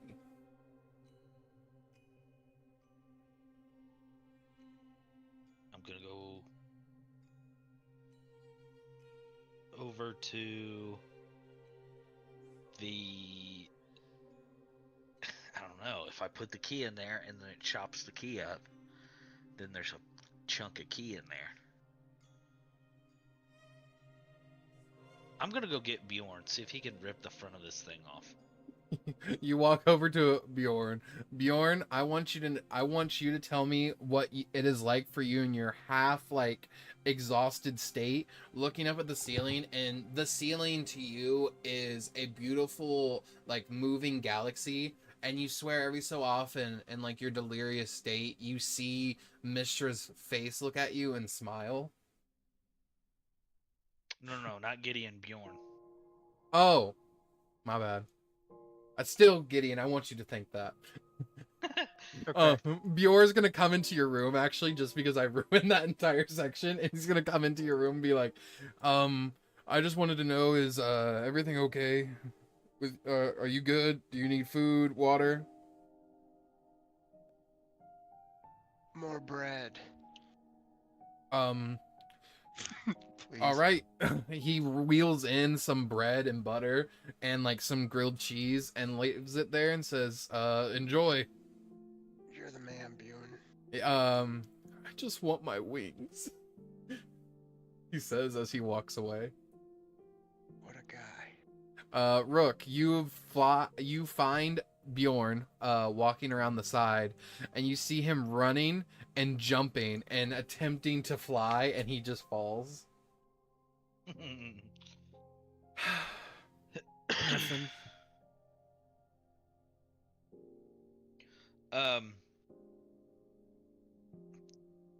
I guess before I go get him, I'll try the key. The key looks like maybe it goes to this safe. Safe doesn't have a keyhole.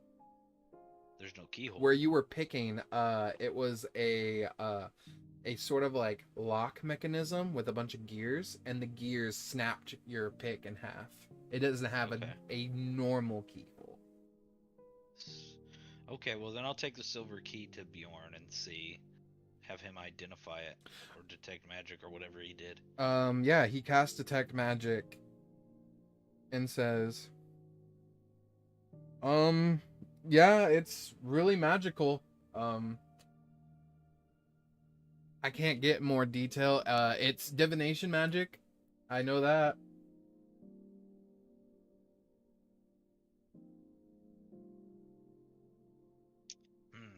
I'm gonna go to my room. Mm-hmm. You go into your room. And I'm gonna put the key in this door's keyhole, if there's a keyhole. There is a keyhole in your door, yes. I'll put it in there. You put the key in, and as you do, you hear what sounds like a lock on the other side clicking. Okay. You turn the key. Turn it. As you turn the key, you hear what sounds like locks unlocking.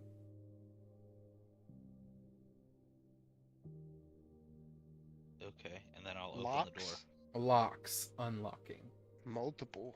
Like click, click, click, click, click, or a lot at once. A lot at once. It sounds like someone like just twisted their neck back and just popped like a series in their neck. Oh. Yeah. Okay. And then I will open the door. So you open the door. You see nothing but darkness. But the smell hits you. And you smell the ocean air. And then all of a sudden, splashing at your feet is ocean water. As you realize this door is looking out into the ocean in the middle of the night.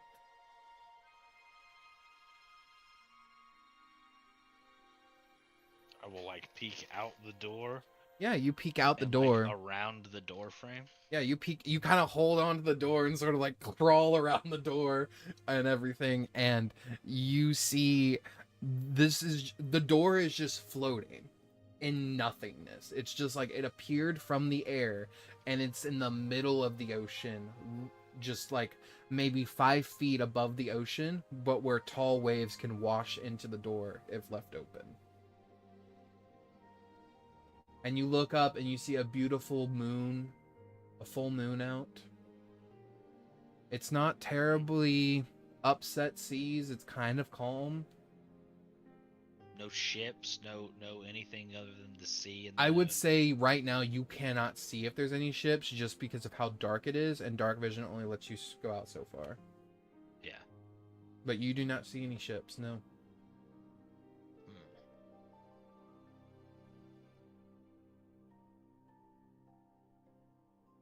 I'm going to shut the door. With you on the inside or Turn outside? the key back. Oh no, I'm coming back in. Okay. Okay. You come. Gonna shut the door and Yep. unlock it, and then go check on everybody again. Yeah. Bjorn has ran and jumped around this entire thing and still has not gotten his wings. He's like, so it really was the medallion? Nothing else? Guess I don't know. Try amen. Okay. Who would you like to And check on? pray. Who would you like to check on first? Simour. Yeah, you head over to Simour. Simour, this is the 5th day as you kind of walk into Simour's room. This is the 5th day, so Simour, you are a little bit groggy, but mostly than that, you don't feel so exhausted. How's it going, Rick? Okay, so he's actually up. Yeah, he is up. Um, You walk in there and he's like a Victorian child. He has like he's under the covers, perfectly sitting straight up. How's it just going, Rick? one meaty eyeball that shifts towards my direction. What's going on, Rook? What's up? Closer. You see every so often like a woman dabs him with like a washcloth and gives him some water to drink. I'm coming in and checking on everybody. I found some cool stuff, a cool key. I guess. As you're I guess talking, you hear a just outside the door. Oh, What's that? yeah. And then you hear, "Hey, can you let me in? I finally made it up the stairs."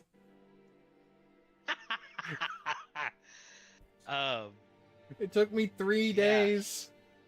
And then you see this guy. You see a fish on a plank. What the fuck? Well, at least I'm not the weirdest guy around anymore. Where'd you get that? Hey, pal. It's nice to see ya. Again. I stole this. Yeah. Technically, I let you steal me. It was a mutual stealing. Yeah. He was sentient back there where all the stuff was alive, and he was like he wasn't aggressive, so I kept him and forgot about him, and now he's here. And I've also ours, changed I my guess. name. Okay. That's it. I just wanted you to know I changed my name. What is it? Oh, that's right. I have to tell you. Pine. Okay. It's like you're on an oak plank, but I pine know. is what you want to stick with. This is oak. Yeah. I need to contemplate some So I know I things. just took a 5-day nap, Rook, but I actually think I need to take another nap. No, that is very fair. Do you need like a book? Like, if I brought you a book, can you eat the knowledge out of that, or like, I'm still not really sure how you do your whole. He eats I cram a books. fistful of good berries in my mouth. He eats yeah. books. All right, Sometimes. Pine. Listen, I need you to keep tabs on. And I'm gonna get really close to him. The big cat guy. Okay. Why? He's stalking around this place, Yeah. and I just. He I doesn't just seem need to know very everything smart. that he's doing.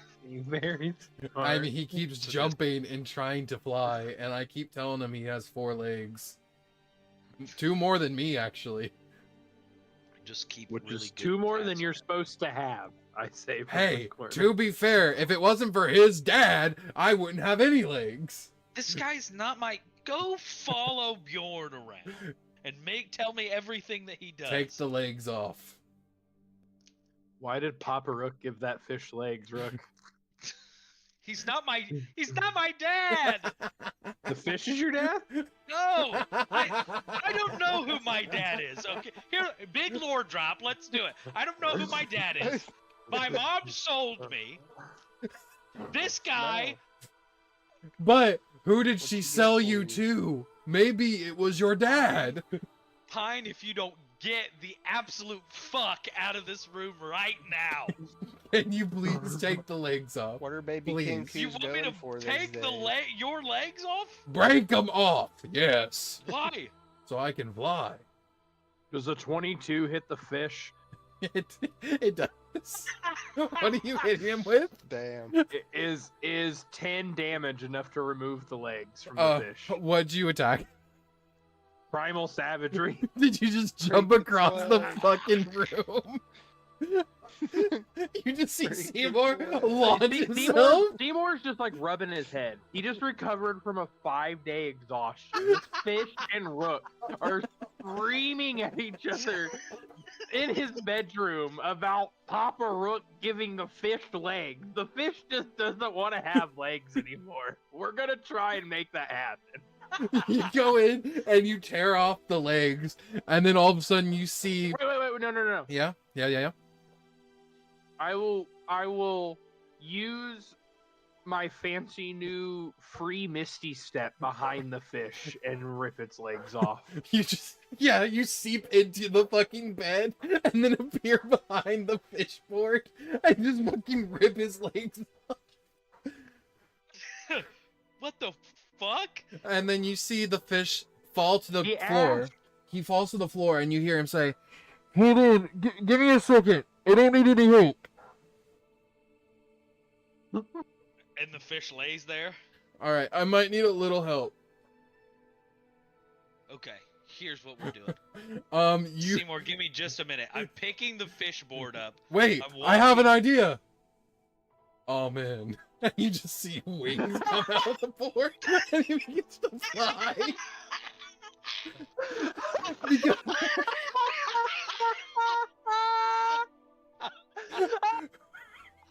Because of the animate object spell, he no longer has legs. He now gains a fly speed, and he just begins to fly around the room. I knew I could do it. Okay, now! We killed Dylan. We killed Dylan. Pine, listen to me very carefully. I will reattach your fucking legs. Yes, if Brother you do Bird. not go and just keep tabs on Bjorn. Okay, Brother Bird. And he just sort of flies off toward Bjorn. And Bjorn's just like, damn it, the fish has wings? He fucking moves around like fucking, He swims. He's actively swimming against the board, but the board is perfectly board? straight. No, the board is Oh my perfectly God. straight, but he's swimming. Jesus Christ. While there's a Looks nail. like one of those fucking fish from an underwater Mario level because they're never in 3D. So Yeah. since he's Yes. stuck to that board, he has to rotate like that. You watch as the board just does a full 360 and he's upside down swimming. He's like, I can even fly like this. Do you even need the board anymore?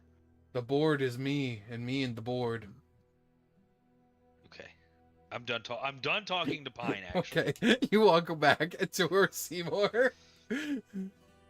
Seymour, I'm gonna help Seymour back into his bed. Gideon actually got out of his room for this and Oh, I'm saw dead. this entire thing happen while wearing his red silk satin fucking robes that show Okay, if just I enough s- chest hair. If I see him in the robes, Rook is going to visibly, like, do this. You see him in the robes after you take Pine out and then turn around. Again! There you go. But yeah, Okay. Everybody, Seems like everybody's awake and everybody's doing better. Yeah. Yeah, I Gideon, feel fine. Gideon, how are Okay, you? good grace. How is Gideon feeling?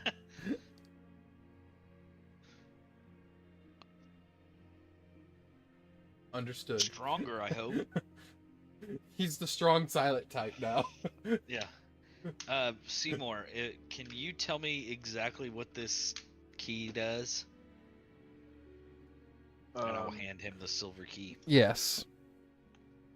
I will use the newfound power of being able to ritual cast to ritually identify that. I love that for you. Gosh.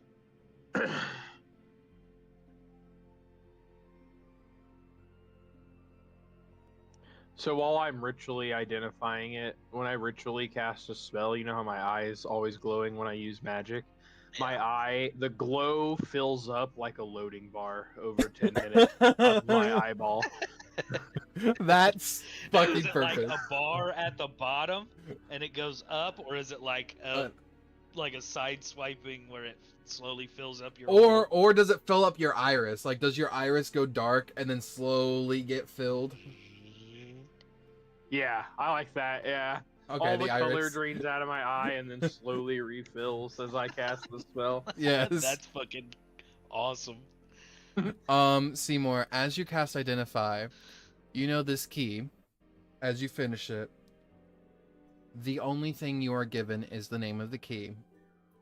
And it is the key to the lock of the Codex of Infinite Planes. The what now? It is the key to the lock of the Codex of the Infinite Planes. I think that's mine. Well, No, I found it. No! am I still holding it? Yeah. From identifying it? Yeah. Eat. You just, No! you eat I'm it. just kidding. No. Okay. No. Okay, I okay. just needed to see Quentin's face. I'm sorry. Dangles it above his mouth. Rook's like, no, please. Fine, slowly it's entering the the- room. It's the key to one of the books that make up my existence. You do feel like there was more behind the key, but something blocked your Identify from getting any more. Oh, something interfered with my identification process, and I'm feeling pretty fucking juiced up, so that's terrifying.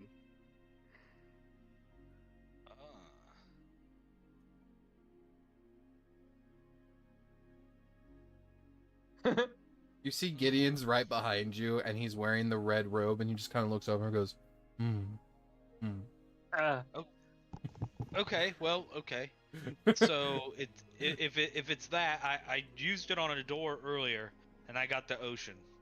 So Well, the If code, it's a key to a book called the Codex of Infinite Planes, so I bet next time you try, it'll take you somewhere else. I'm gonna do it right here on this door.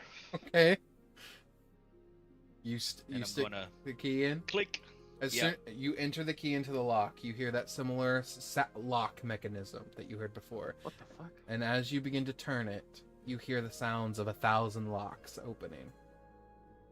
Does everyone hear that, or just me? Everyone next near you hears it. Okay.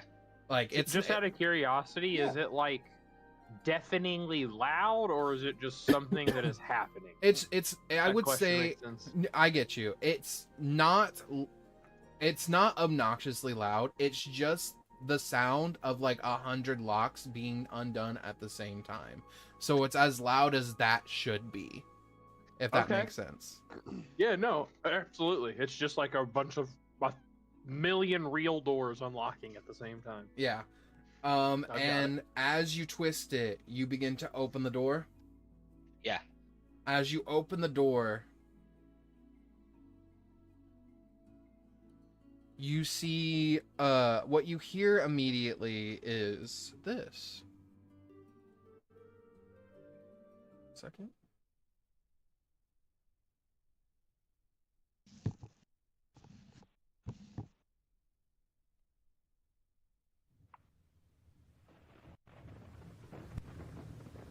You begin to hear a heavy thunderstorm. I don't know if you have the traveling bard muted, but a thunderstorm has happened.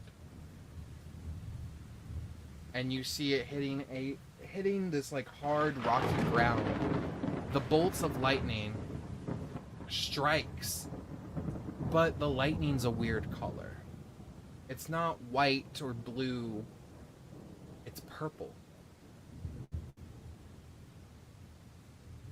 Is that what it looked like last time, right? No.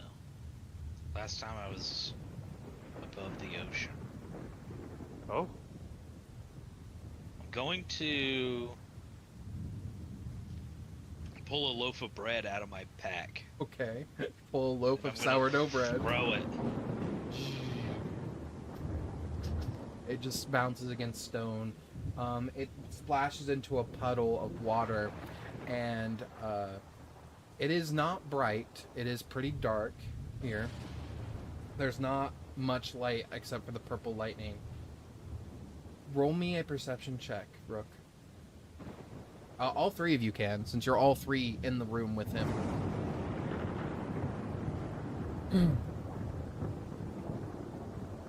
Oof. 8. Okay. 8 and a 17. Woo, boys! With a 17. One-eyed I man. just slept for 5 days. To be fair, I should be pretty fucking sharp. As Yeah. Seymour, as you look, you watch as Rook and Gideon are watching the bread. But Seymour, you notice something. The light coming out of your room from the doorway stretches about maybe 20 feet. And you see something move to the shadow. Just beyond that 20-foot radius. And you're watching, Seymour, as you're seeing vines beginning to creep their way toward the light. And I will reach Rook, up and yeah, close the Rook, door yeah, immediately. Rook and Gideon do not notice it. I will reach up and just rip the door closed. The door is shut. Hey! My bread was out there. There was something trying to get into the light. I don't know what it was, but that looked like a spooky place. I don't want to take any chances. Yeah, I mean, I guess if this goes anywhere, and I will lock the key and unlock the key and open the door again. Oh, Okay. So, So I'm gonna you shut shut it. the door. The Seymour Shut shut the it. door. You Yep, put the key lock in, it. lock it, and then twist it and again. then unlock again. Okay. You hear the sound of what sounds like locks reapplying, and then when you unlock, it's those same locks becoming undone. The door, you open it. Yeah. You look into a room. It's about maybe like a 20-foot square room, completely covered in mirrors from head to toe. I'm shutting the door. Okay. Maybe not. You tell I'm me. gonna throw another loaf of bread in there. You throw another loaf of bread, and you watch it. All the mirrors now have that, other than the ones that's directly in front of you, that's reflecting you in the doorway. Yeah. The loaf of bread now appears everywhere because of all the reflections. Roll me a perception check, all of you. Oh boy. A natural 17. 1. God. 17, good. 5. With a Gideon's been progressively not good with seeing. Seymour got something in his eye, and then Rook is now actively looking to be prepared. Rook, you watch as Seymour and Gideon are looking at all these mirrors, and they're astonished like you. You're watching one of the mirrors, and then you see it. You see, just effortlessly, without a sound, and like the top right hand corner mirror, you see a gray hand reach out, grab the bread in the reflection, and you watch the bread in your reflection get just taken. Okay, I'm shutting the door. Okay. What the? Do you lock it? Yes, It's locked. and I take the key, And I swallow it. and then I eat the key. Okay. Yeah. So we have this now. You guys wouldn't happen to have any thieves' tools on you, would you? No. Why? Crazy question. Would you happen to have these? Well, listen, you guys have been sleeping. I've been out here snooping, okay? And I'm gonna get the book out of my pack and kind of just start pointing Mm-hmm.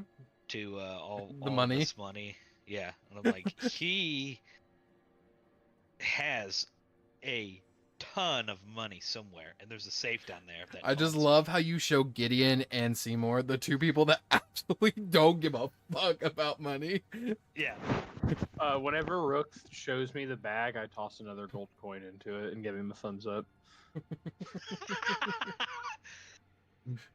So yeah, in the middle, he's like, and he's got a ton of money. Gold coin falls in. He's like, "Thank you." Continues. Okay, listen. I can't rob the guy. It's kind of sort of in the contract. Oh no, here, and I'll get my medallion out. You'd be robbing Rook. Yeah, it's me. I guess it's mine now. At least that's what Bjorn said this thing says. And I'll show it to the two big magic boys. What you guys read is... Give me a second. There we go.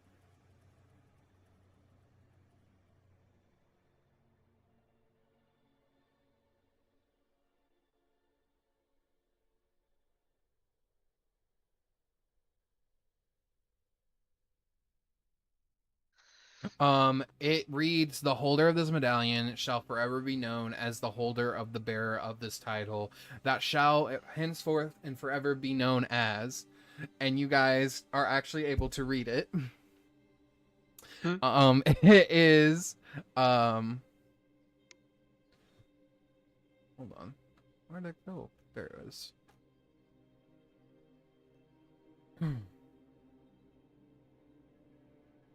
Is this it? Yes.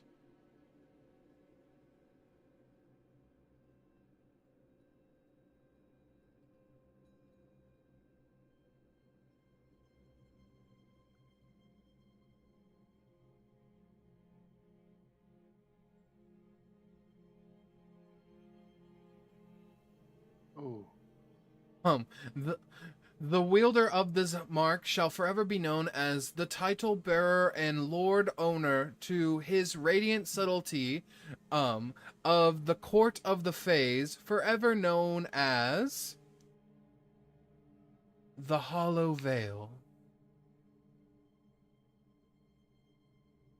Where'd you get this? I woke up and it was around my neck. And So it said I'm in charge. So, Rook, the title in its full is Rook of the Hollow Veil, Sixth Feather of the Silver Empress, Steward of the Forgotten Promises, and Whispered Regent of the Black Talon. He who dances thrice at every court. That is what your title is. I don't dance at all. Let alone thrice. You hear in the background, there ain't nothing but a... I don't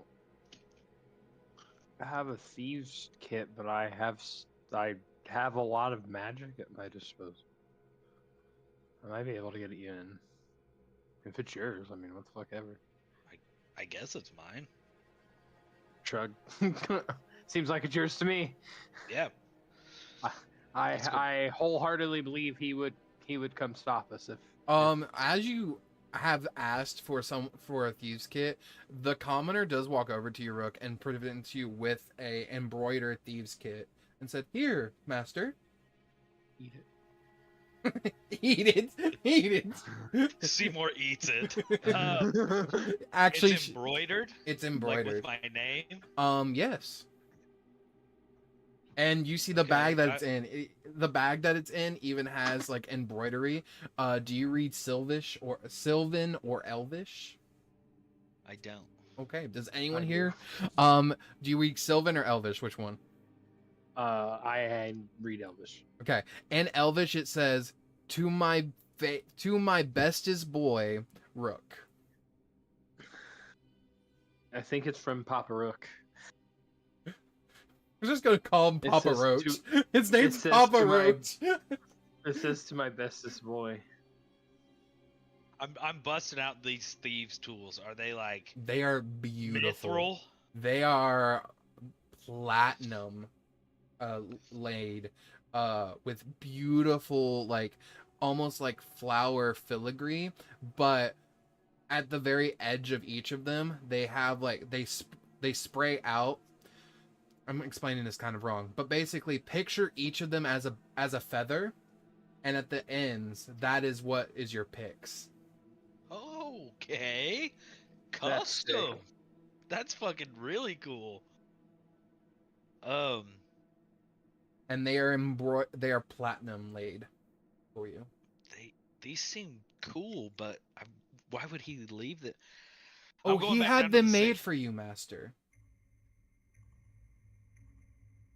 But Oh, you really are in charge, Rook. yeah, she called me master earlier too. To be fair, Did Let's you go ask down here. any To of be them fair, if they know where the key's at? To be fair, he had these made for you back when you first entered your old town again. When was the bag made? The same time. You've always been his bestest boy. I guess so.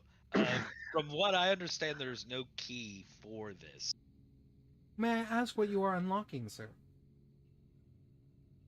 What are you using the thieves' tools on if there's no keyhole? A safe. Oh, yes. The which safe? There's a total of 72. I stopped dead in my tracks. The safe in his room. Okay, which one? There's 35 in that room.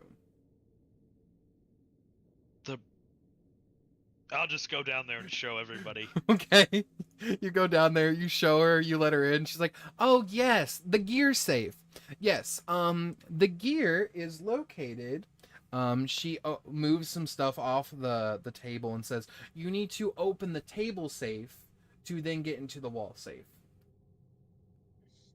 Hold on. So there's 35 safes in here. Yes.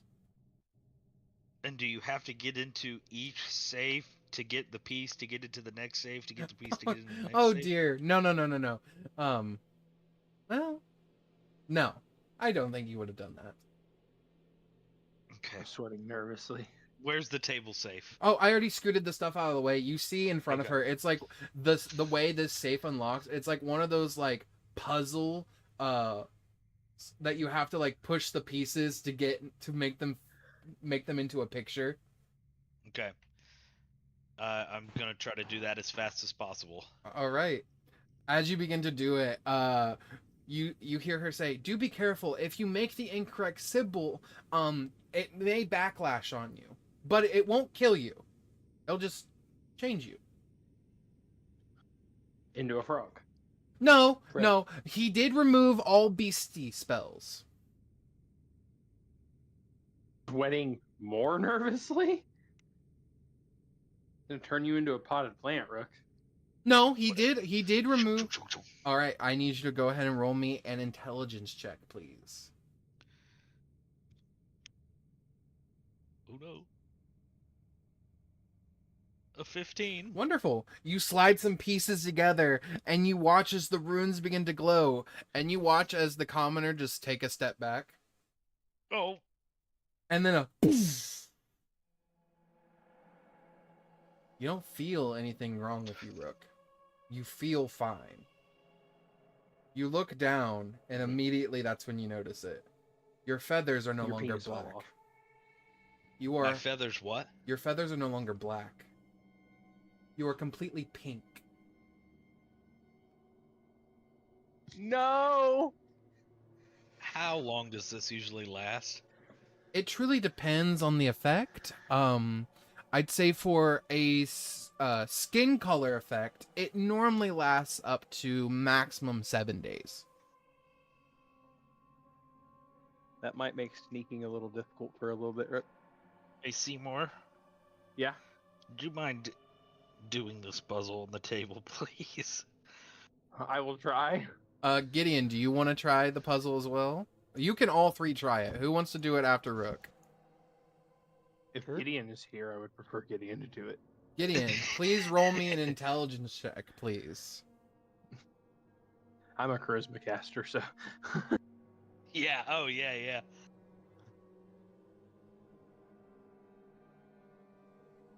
I mean I have working Is it in. an But... intelligence check? An intelligence check with advantage because it is a school of magic you're familiar with.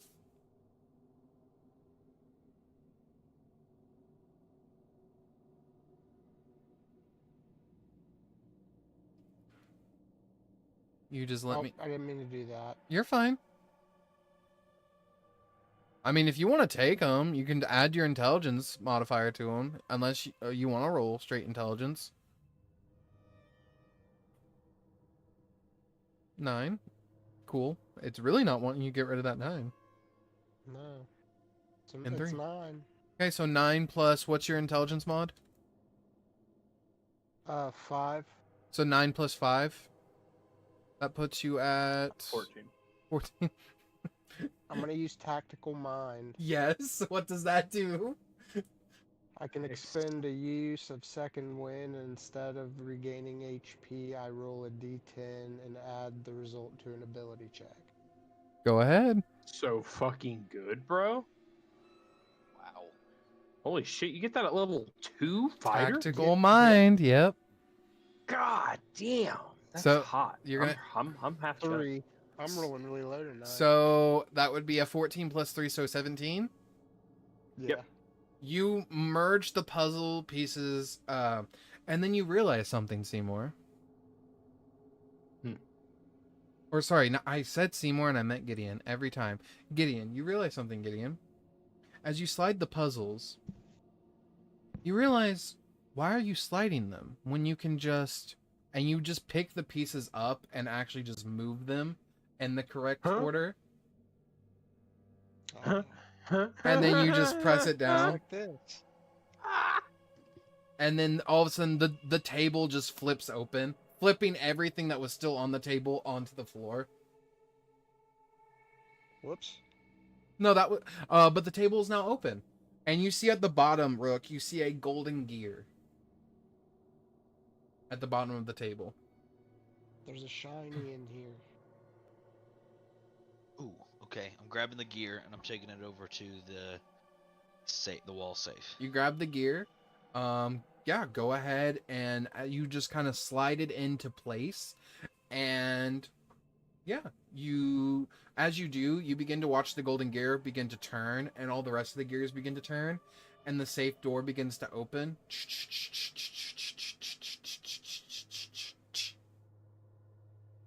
You look inside, and there is what looks like a couple pieces of paper on top of a sack of gold.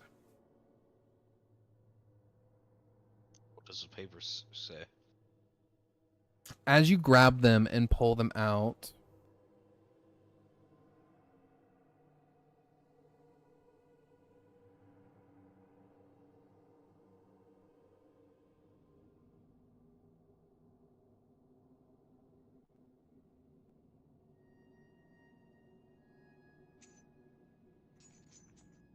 Oh, I forgot the better part of tactical mind.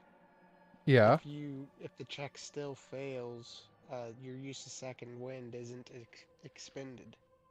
Oh. Holy shit. as you begin to read the first page, Rook, you see it is a contract. Okay, what's the contract? Do you read it out loud or to yourself? Just to myself at the moment. Okay, then this is what you get.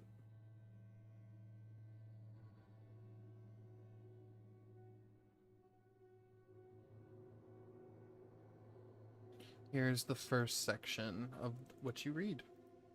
Paste.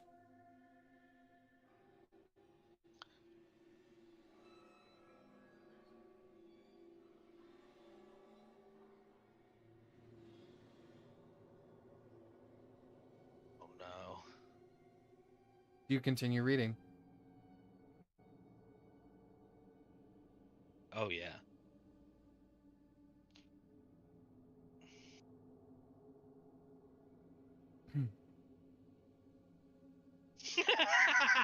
No fucking way.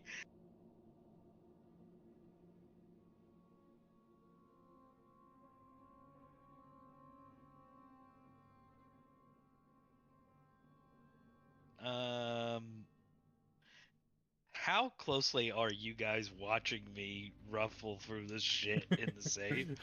I will Very. I will also give you You guys made like us come down here because you couldn't get into it. I'm interested as hell. I will also I give haven't you rolled above a 10 on a perception tonight. here. I will help you out a little bit, Rook, and say all of a sudden behind Seymour, you hear, "Hey, I really like flying." You turn and you see Pine. He's just chilling. So was I that give- one of the pieces of paper? That was one, yes. Okay. Sorry. Go ahead, Dylan. No, I got nothing. He's got nothing with Pine. I He's don't, care. fine. I don't care about the fish. Yeah, I'm. The Okay. Pine slowly slips in and says, "What are we looking at?" Fuck. Bjorn, gonna like- you hear Bjorn scream, "Amen!" And it's just not working. I'm gonna like read that piece of paper and just slip it into my bag and grab Yep. the next piece of paper. Hey, the next one. You see, this one is more of a handwritten note. Okay. It seems personally addressed to you, Rook.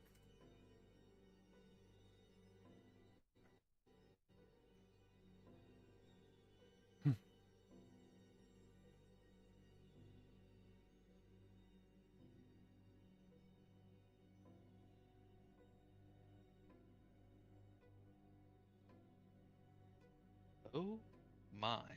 You know what?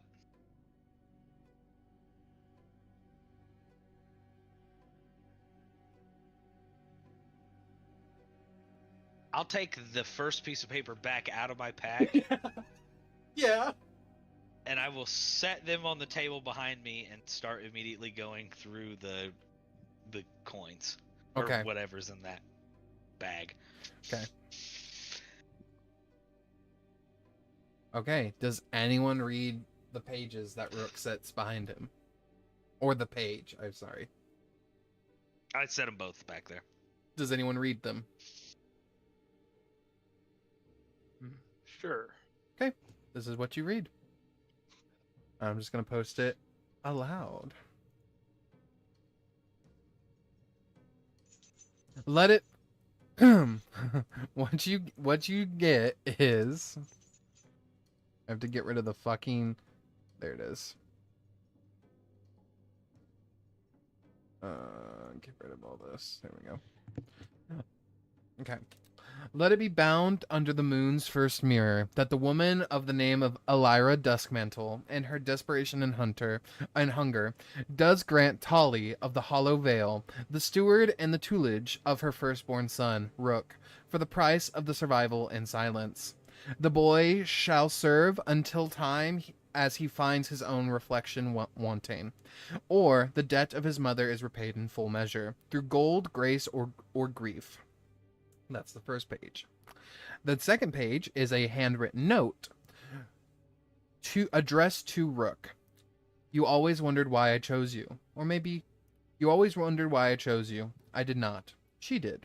And so you were mine by trade, not by fate. But I will tell you a secret, little Talon.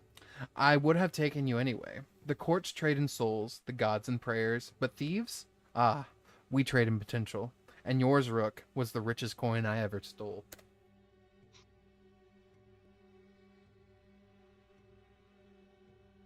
Interesting. So I guess he kind of is my dad. I mean, I want to point out, Tali never lied. Didn't I tell you that? I've been calling him Papa Rook for. Tali made it very clear the first time you guys met him. He does not lie.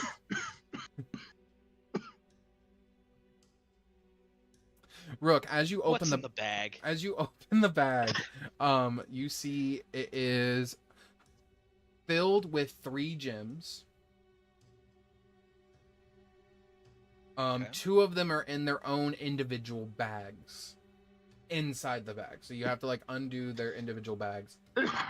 You see one is a 500 gold piece diamond. Ooh. One is a residuum stone. That one's in its own bag. Mhm. You want to guess what the last one is? I know what the last one is. Are you sure? What do you think Yeah. it is? Delirium. As you open the final bag, it is an obsidian stone. Oh.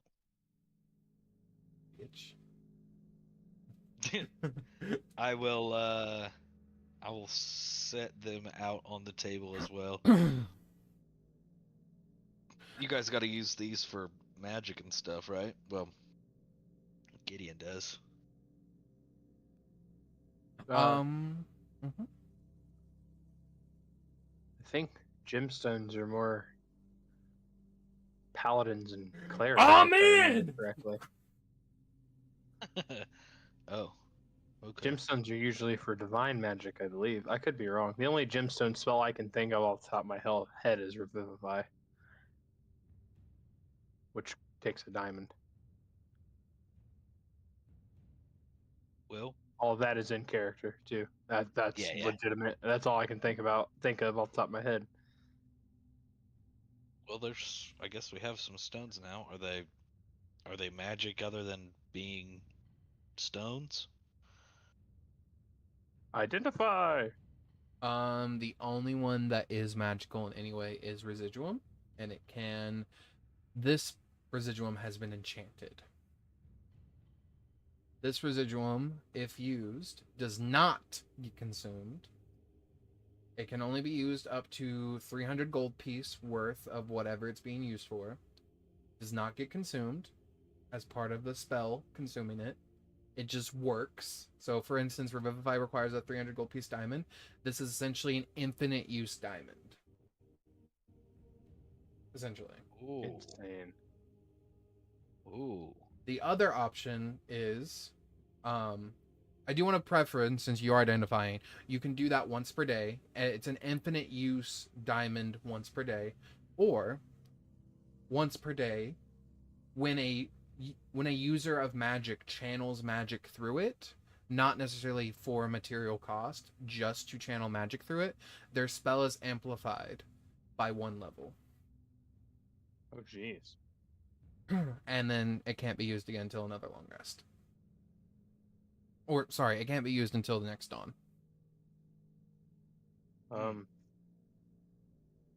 After I'm done identifying, I'll be like, well, these 2 are just gems, and then I'll hold up the other one. I was like, this one could be useful to me or Gideon, or fuck, even Bjorn. Hey, because man! God never stops being a dick. You think it could be useful for me? I can do a little bit of magic. Who is this? The fish? Pine. Absolutely not. It What kind of actually. magic can I Rook. reach over and grab Rook's beak and just shake my head no while he's asking. You don't understand the magic that I have access to, and it shows. And I just want you to know, now that I'm your familiar Rook brother, we can do this. I'm putting his legs back on. No! He flies away. Mending. He's flying from you.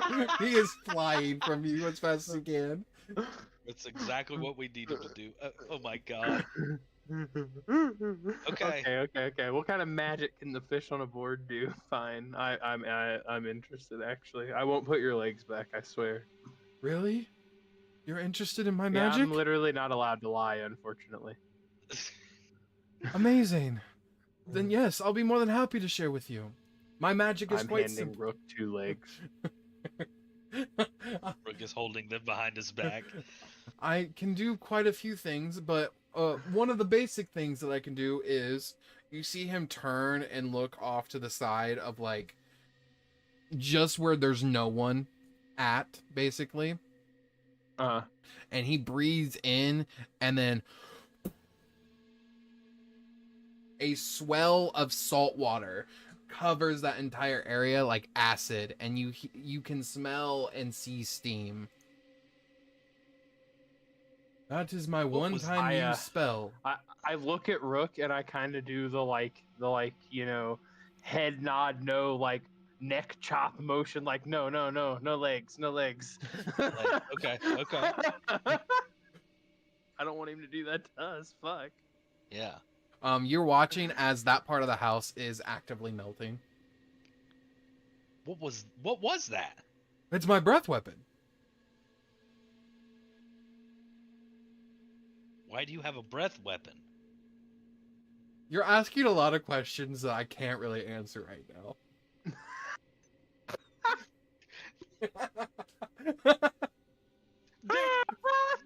Get out of here!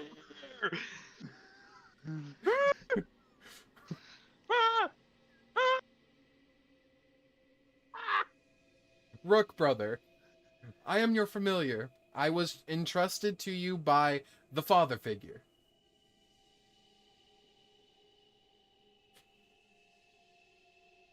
Now, I don't know if he was your Okay. father, but he just said he was a father. Are you I sure he just didn't found say out that he's daddy? kind of technically my dad. So Wonderful. So the father figure does all add up. Yeah, I guess. Wonderful. Well. I was also sent here as a gift to help you locate divine artifacts. I naturally have an affinity to find them. Oh, Yeah. Okay. I also know where one is now. Yes, you do. I don't like that the fish said that. The fish knows. Wait, Yes. do some. I'm huddling up with the boys. Not Pine. I'm a girl anyway. She just kind of flies off. Yes. It's a girl anyway. Oh my god. Okay.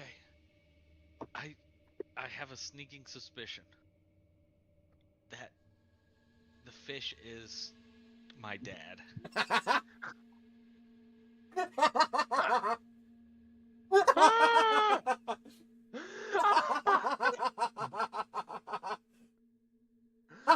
You know, I guess that.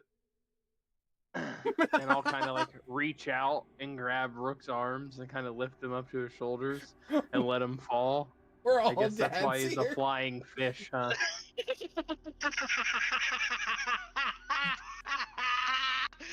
Oh my god. Seymour slept for 5 days and got one joke, dude. That was wild. My man has never said any fucking.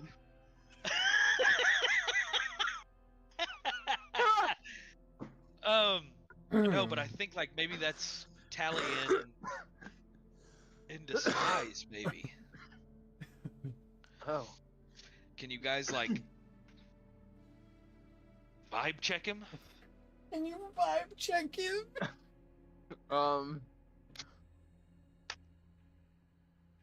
I'll just kind of like turn around from our huddle. Mm-hmm. Is the fish still around?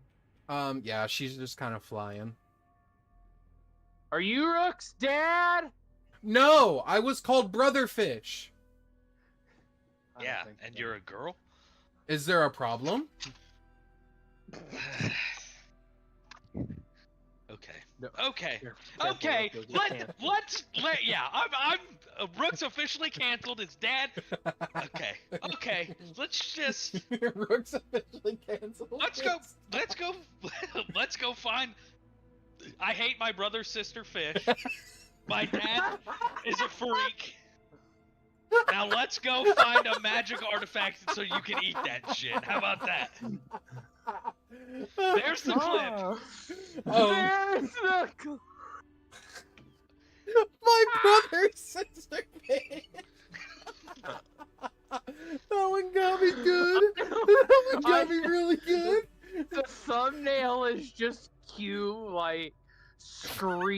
and pointing at the camera. And the title is "Fuck My Brother, Sister Fish."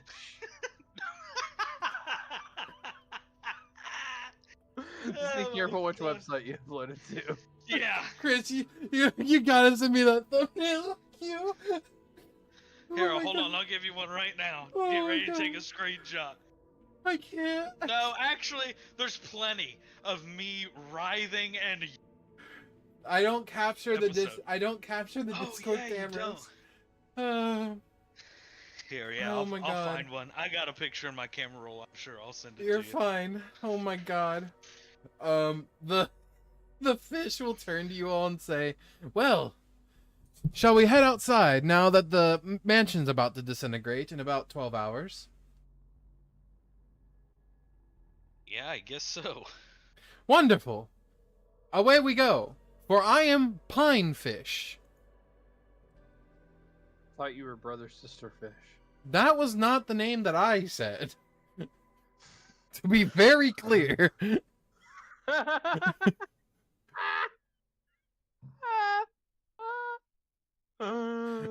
Q. You all of a sudden, Rook, before you leave that room, you hear a "Hello? Is there anyone in there? I'm kind of hungry." Is it the boy? You go to it. Yeah. You go to it and you see like a door that is shut. It doesn't seem to have a lock on it, but it does seem to have like it does have a lock on it, but it's one of those like just sliding locks on the outside. Do you unlock it? Yeah. You unlock it and open it, and you see Skeever looking up at you. "Rook! Hey, man! I've been in here for a while, crafting away. He said I needed to." Yeah. Did he lock you in here? It was locked? I don't know. I've just been crafting. Does You it got count as anything being good? held captive if you don't know you're being held captive, Rook? I will say that your dad is super nice, Rook.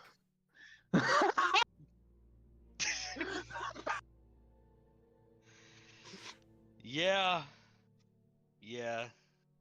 Rook, in the back of your head, you just hear, "You said yes." Yeah, I guess he is.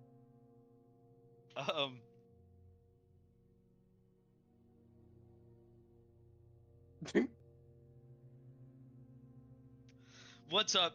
What have you created? Oh, well, I've been working on this. You want to come down here? Yeah. You climb down. Down. You climb down like the ladder, because he was looking up at you. You climb down the ladder, and you see this room opens up to be like a pretty decent sized garage, and you see him working on a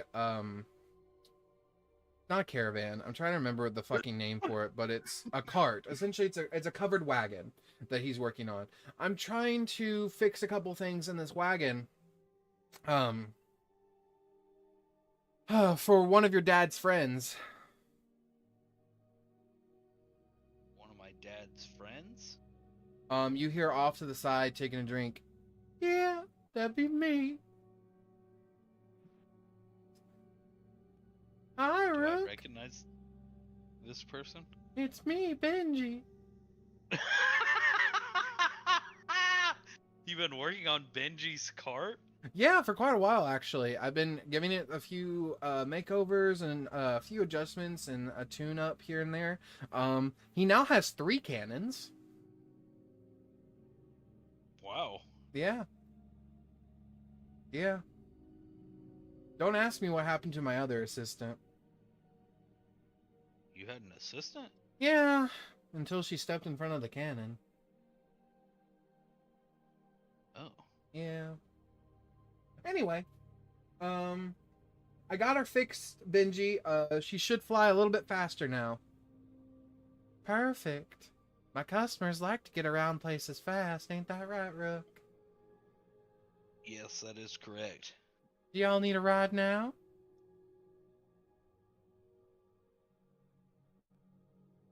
Y'all, some of my Yeah, favorite customers. I think so. Wonderful. Is everybody cool with riding with Benji? What up, Benji? Hi, That's Seymour. fine. Do we have any more guards that we need to deal with? Not No. today. All right. The day is young though when I hop in the back of the cart. It's actually midnight right now, which is why I'm able to drive you, because it's in the middle of the night.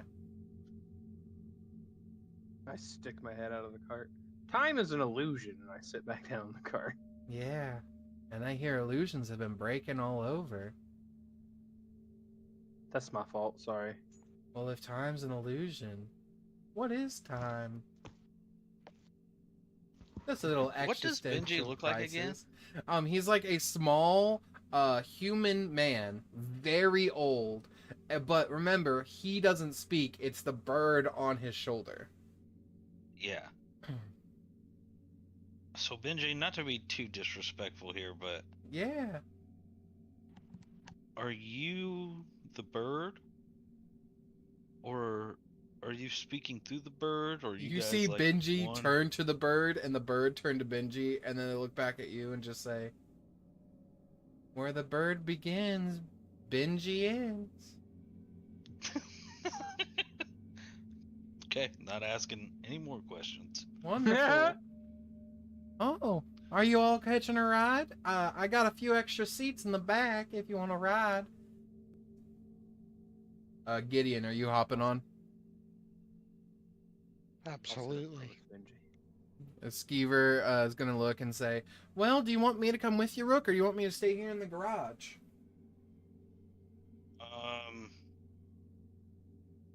I'm worried that if this place disappears, that you're not going to be able to, like, come back to us? Okay, I'll come with you. Bjorn jumps down and says, "Amen!" And he falls through the ceiling, straight through the open doorway, and says, "I still can't fly!" And he climbs into the cart. As the cart's getting loaded up, and he says, "All right, is this everybody?"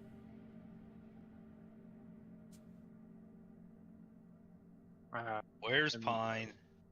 You see, like, the fish floating against the window of the cart door. It just taps on it with the wood.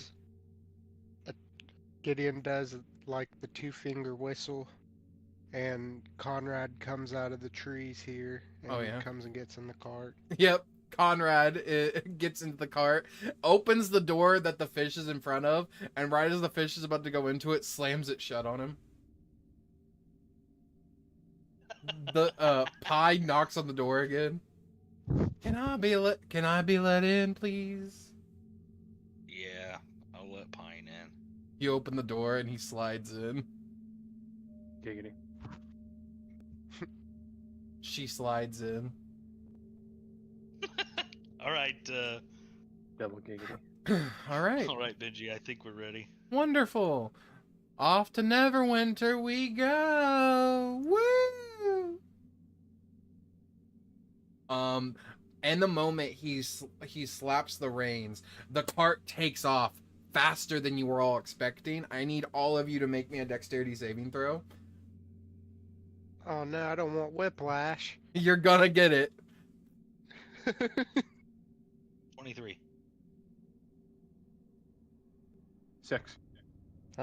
22. You watch it, Seymour just go pew, pew, pew, pew, pew, pew, pew, all the way like a pinball in the back of the cart, just getting flung every which direction, but not breaking any part of the cart. Actually, it's pretty sturdy. Finally, Solid as a rock. finally, the cart comes to a hold, and Benji slows down and says, "Well, here we are. In front of your tavern."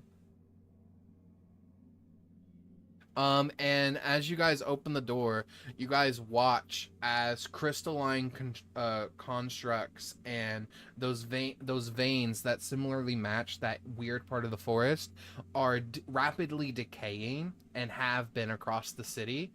And you watch as some people rip open their eggs that they were in and sort of like slime out and look around, and they're very confused. Like, the city is slowly waking up. The illusion is breaking apart.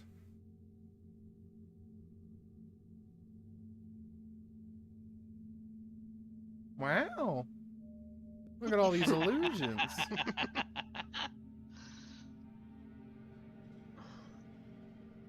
It's pretty good. No, you should have had him say brother, sister, fish. Okay. Brother. Brother, sister, fish. All right. Where would you guys like to go from here? As the town is slowly waking up, you look around, and I will already tell you, there looks to be remnants of when there was undead here. What do I know about the artifact? The illusion artifact, or the excuse me. The one that I know where to find. I now apologize. because Yeah, of- I never told you where. Yeah.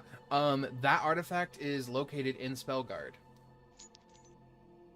And Do I know where that's at? Uh, Relative to where we are now.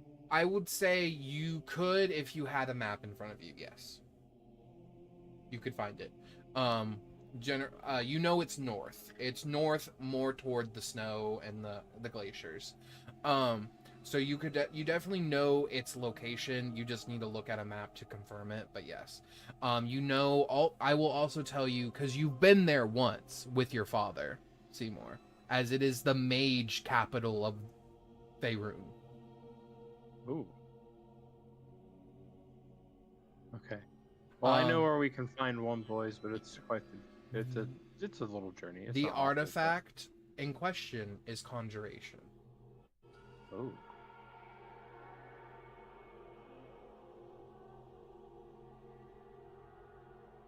I know where we can find the conjuration artifact, boys, but it's a little journey. We might be able to dig up something here since we're already here. Well, I got other customers to go check for and guards to impound. Bye.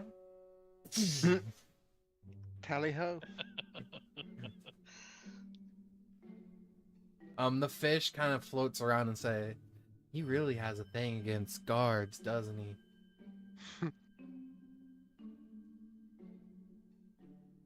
I guess so. Huh. Wonder if they did something to him in a past life.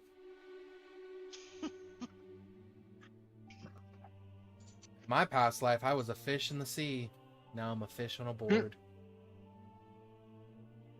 So you're coming up in the world. That's your current. I think. Never mind. Yes, brother. Fine, Yes, never brother mind. Rook. That Never means mind. he was a good fish in a past life. But yeah, you guys kind of look around, and is there anywhere you guys would like to go? It is late in the evening, but I know, to be fair, that doesn't stop some of you. So is there anywhere you guys would like Yeah, to I go? don't. Where do we need to go, boss? I didn't know if you guys wanted to go to the Mage's Towers. I will let that you was- know. The Necromancy Correct. Tower that you saw in the Illusion World that had fallen, it has not fallen here. Oh. Ooh.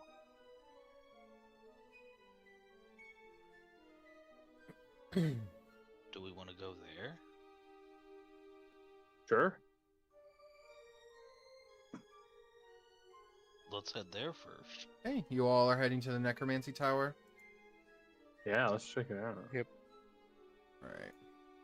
Let's check out the chat real quick too.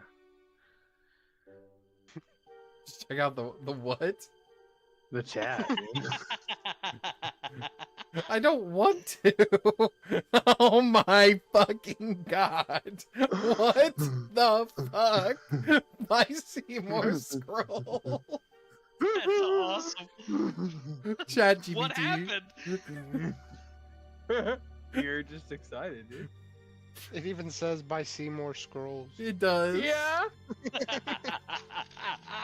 You guys He's a travel. cartoonist at heart. You guys travel over there, and you make it. I love fucking Rook's hands looking up to the godfish. You need to draw. You need to make one with his dad. Bird brain comics. But That's awesome. you guys make it to the necromancy tower within like an hour or two of travel, because there's hardly anyone around. And as you guys make it, you see sort of where the tower rotates up, and you guys step into the first building, and you see there is a receptionist, and she sort of looks at you guys and says, "Oh," and you can tell she just recently got out of her egg, as she is covered in goo still. And she looks and says, "Oh, hello. Did we have an appointment? Sorry, a little busy today."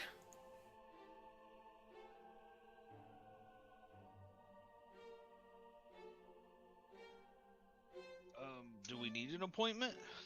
I mean, you are free to visit any of the public areas within the necromancy tower of magics. If you're here to speak to any specific arch wizard or mage or sorceress, they are currently busy. As she kind of like flicks some more purple stuff off her arms. But welcome to the Tower of Pale Ash.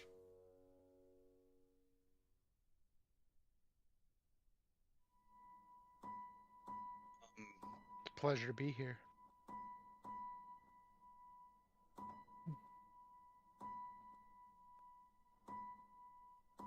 My map is not updating here. Oh, you'll just have to refresh. There it is. Yep. You guys are over here. Here, I'll ping it so that way you can see it.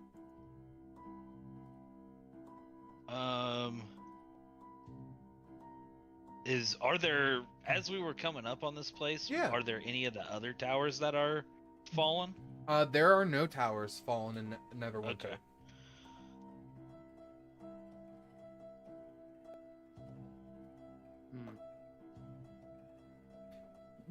I mean, is there anything I can help you with? Are you here to learn about the basis of necromancy or anything like that?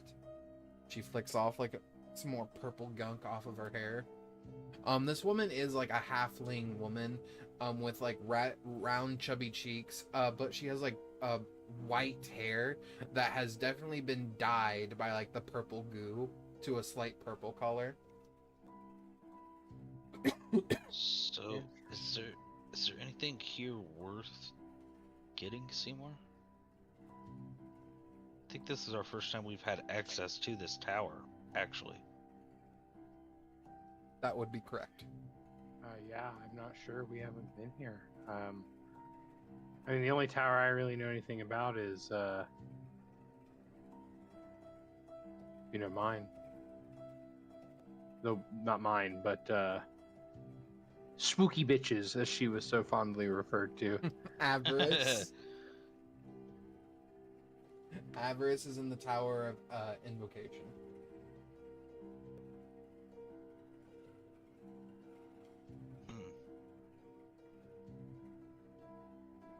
But that's in a whole different city, right? That's not here. No, it's here. Neverwinter has all 8 towers. Because it's the 8 towers of Neverwinter. I mean, that might be the person to go see, Rook. We're having this conversation right in front of this person, too, by the way. Seymour has an attack. I do not care. She's staring at you and she's like, "Quite the interesting Cyclopian you have there. Mine just sort of sits in the corner. Todd, wake up." And you see this gray Cyclopian, bulky and chunky compared to Seymour, sort of stand up and go, "Mulu." Whenever... Friend Can I of say yours. hi? Yeah, do you say hi to him? I'm asking her if I can say hi to him. Go right ahead. I'm gonna walk up to him and reach out my hand like I'm gonna shake hands. Mm-hmm. Does he grab my hand? He holds out his like big blocky hand toward you. Dispel magic. How powerful? I want to use a 3rd level slot. It's the highest I've got right now. Okay. Roll me a d20 and add your spell modifier.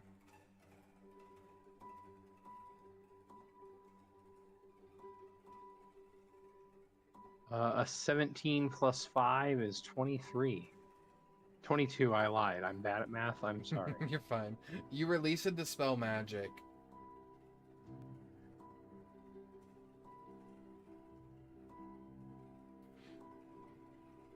You're potent with magic.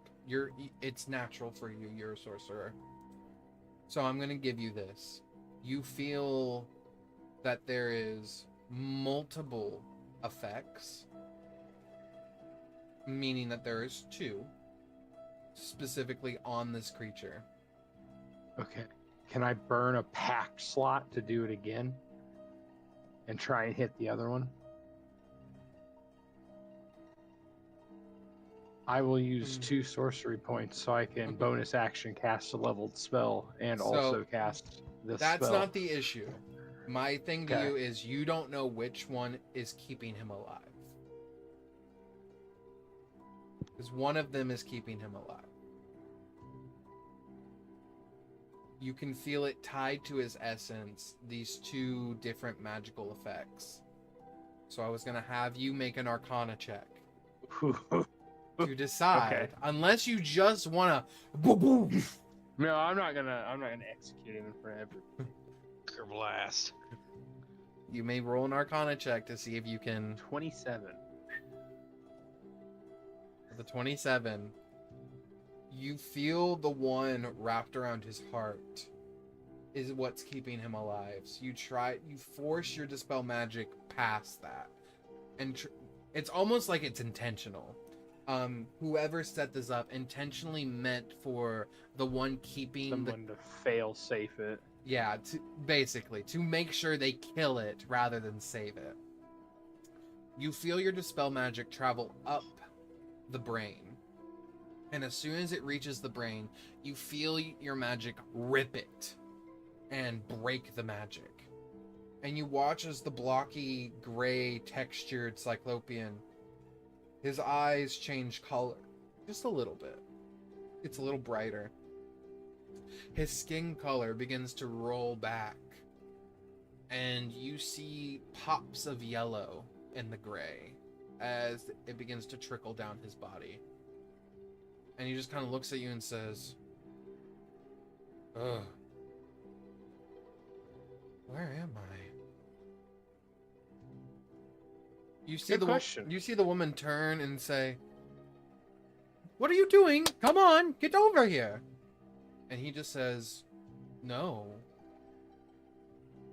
Excellent. "Excuse me? You do not tell me no. You work for the tower. Come here." "No, I don't. We don't work for the tower." "Who am I? What are you?" Is he talking to me? He's talking to anyone. He's just talking out loud. He's like, "How did I get here? Who am I?" I don't know how you got here. I'm also trying to figure out who you are, though. I remember my family. My wife. Whispers, who is this guy? Are you asking them? Yeah. Alright, 1 second.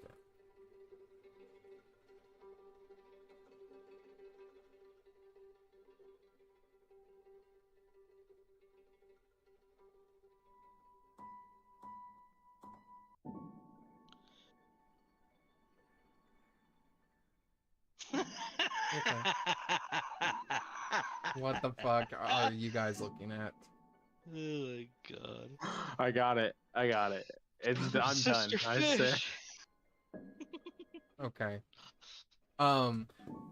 Are you? But are you asking the whispers? Yes. As Okay. soon as he kind of starts having an existential crisis, I'm gonna dip into the whispers.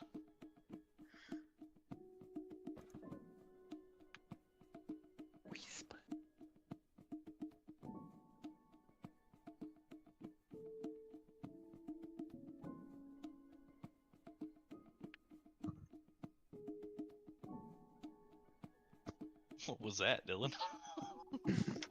Don't worry about that. As the whispers sort of channel, I will ask you, Rook. How much energy are you putting into it? Is it just like a simple, "Hey, give me the answer," or is it as forceful as it was last time? Or is it like a, "Hey, does Midway. anyone know this person?" Yeah, Okay. middle of the road. Go ahead and roll me a perception check, please.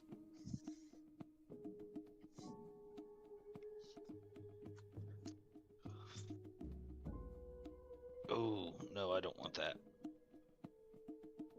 I'm using my one. Okay. Oh my god. Hold on, wait. All my checks are 10s automatically, right? Only the ones that you have proficiency in. Perception, right? Mhm. I think I'm proficient. Yeah. As long as you're proficient, then yes, you are. So. Oh, sorry. 15. Reliable talent. There we go. Skill. Yeah, skill or tool proficiencies. Cool. Yeah. Anything you're proficient in. So 17 Okay. or 15? A 15. Cool. 15. You listen and you hear dead wizard fallen.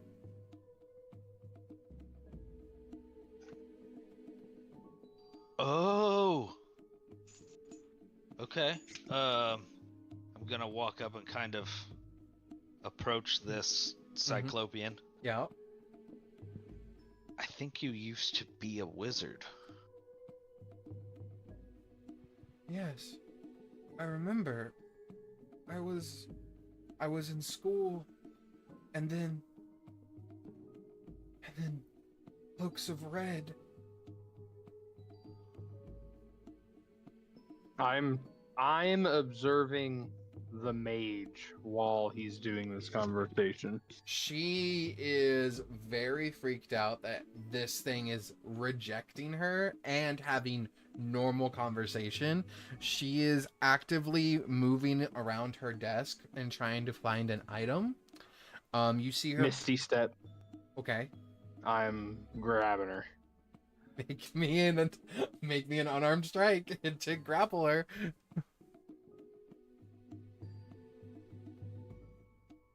$15? I mean, 15 way grab. better than I. Yeah, 15 grabs her. Go ahead and roll a strength check. 18 with a -1. Oh. Oh wow. Oh, you needed a 19. Yeah. She gets a 2. Ah. Oh. She's a wizard. She has a -2 in strength. If since she failed it that bad, I like Misty step behind her, grab one of her wrists, and kind of kick out her knee and put her down on the ground. She slams her head onto the table as you knock her to the ground, and it knocks her out. I contribute my go ahead. flashbang light cantrip right in the face. God, she's a receptionist, guys. I push her unconscious body under the desk and push her chair in. Yeah. I throw sand in her unconscious face. The fish walks over and just breathes heavily on her, and then walks away or flies away. Like the cone attack or just fish breath? 'Cause Just honestly, that's worse. smelly fish breath. Ah. Have Okay. mercy, Papa Rook. Yeah, I think you used to be a wizard. I don't know anything about red robes or anything though. I don't. How? Why am I like this? Where's my family? I'm gonna turn around to Seymour. Or I guess turn over to Seymour. Did you used to be somebody else? I'm made from 3 very powerful books. Pine flies in. I'm made for magic, and I'm a fish on a plank of wood. Are we just talking to how we got here?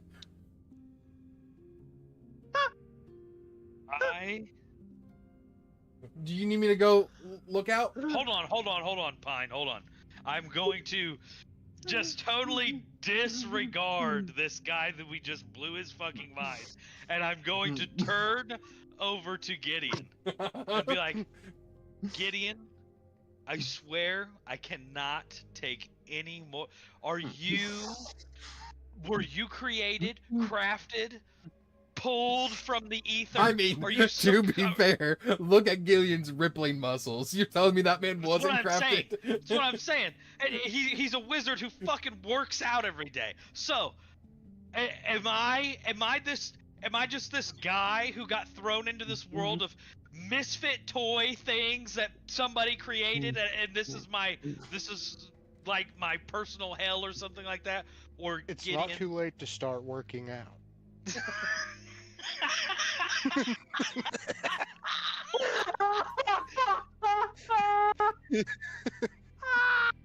Skeever walks over and is like, I can give you some resistance bands.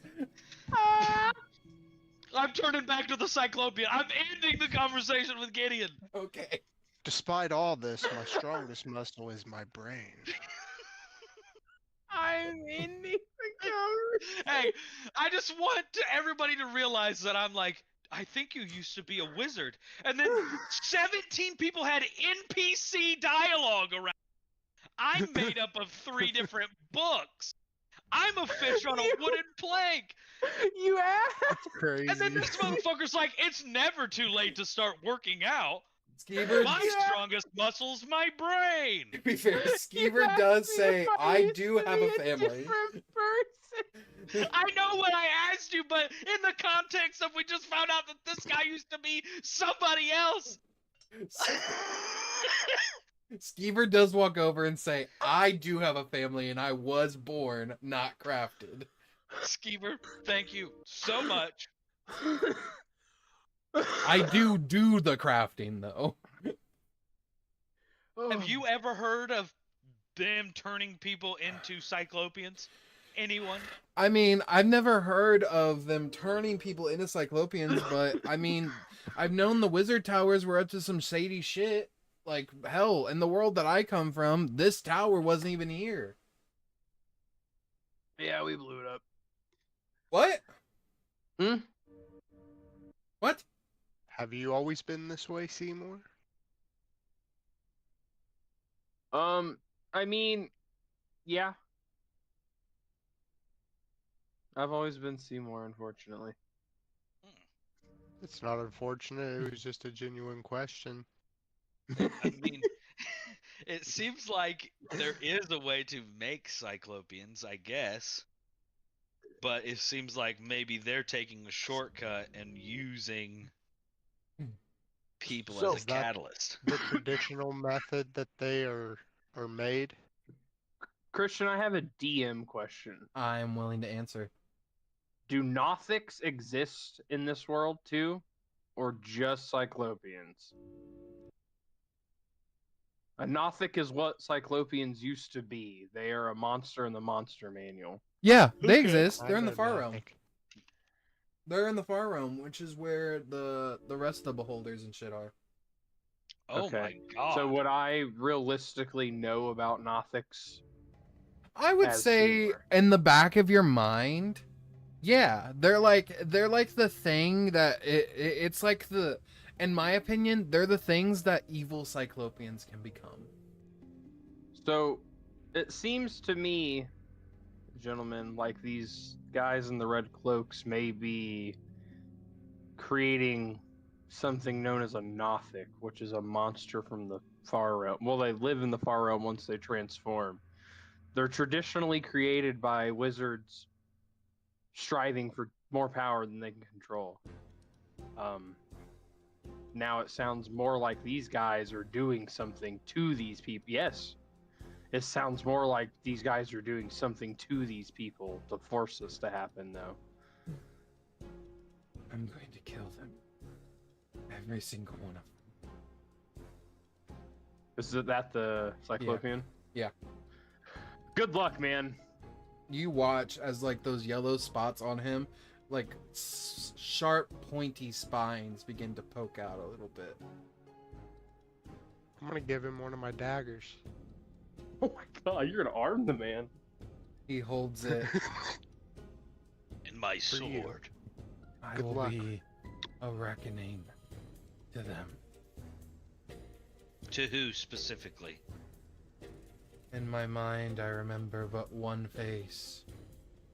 I will kill her. I'm gonna Ooh, what's she look gonna- like? pick up the lady that's unconscious. Yeah. Is Yeah. Is it this lady? No. Okay, what's she look like? I drop the unconscious lady. I push her back under the desk. Gray horns, red eyes, white hair, white skin. When I find her, I will kill her. She was there. I recognize her.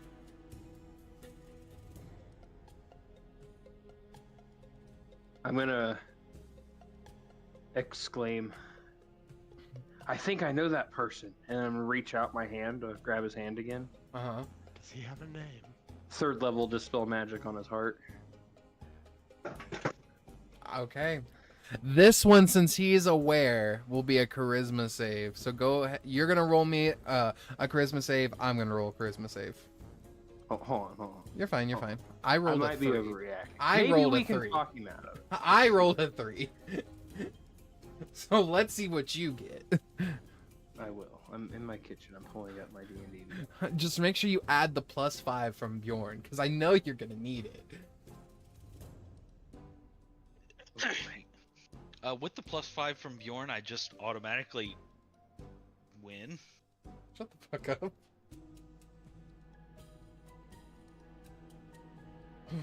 My D&D Beyond is trying. I'm sorry. It's fine. D&D Beyond's been trying my patience all day. Dude, we were having a lot of problems when we were playing on Wednesdays. Like, I don't know if it's just like a crazy busy day, but I'm sorry, you said charisma save? Yes.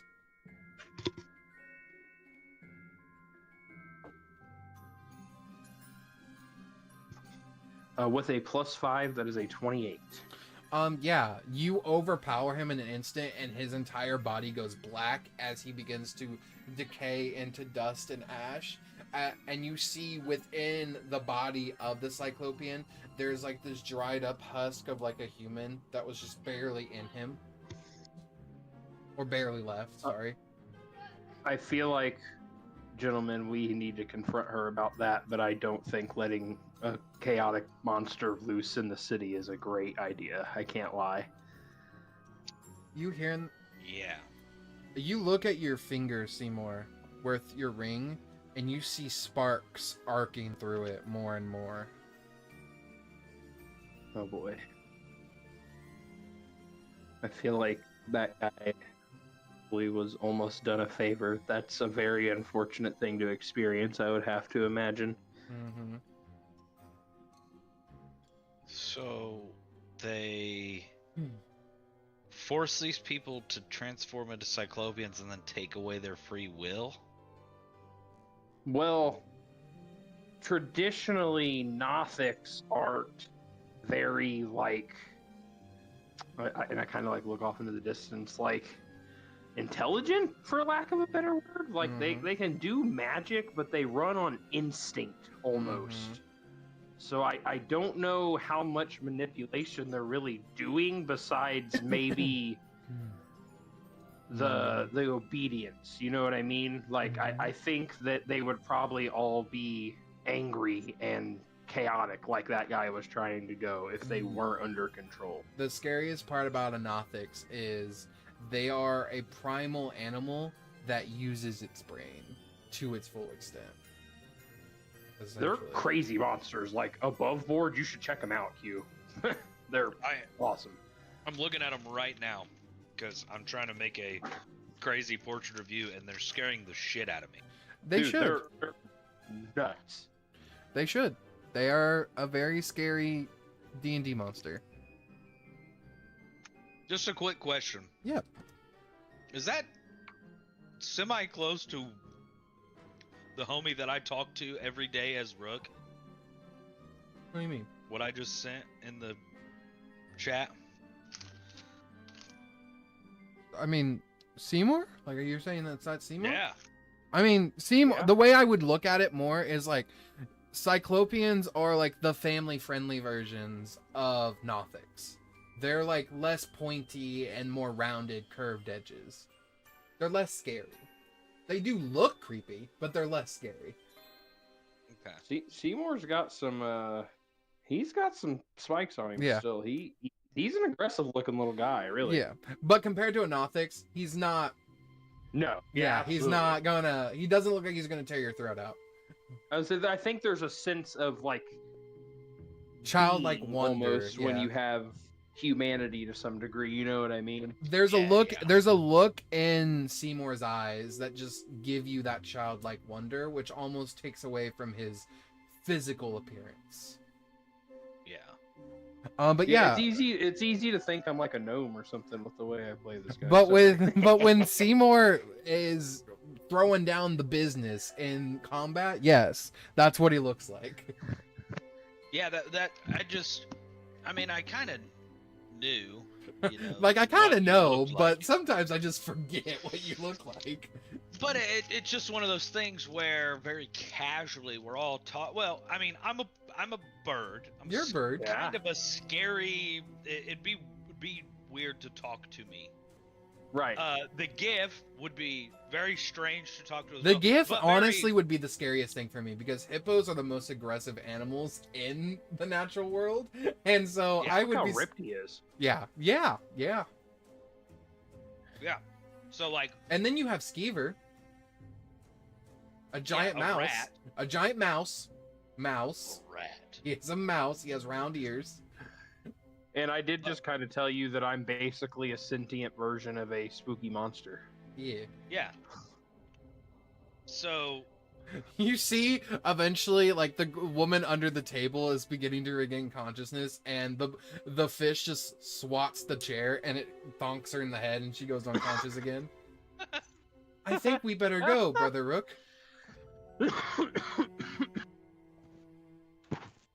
Are you gonna turn into a Nothic?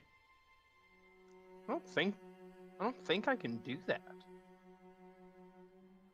I mean, they might be able to do it to me if they're creating them, but like, I mean,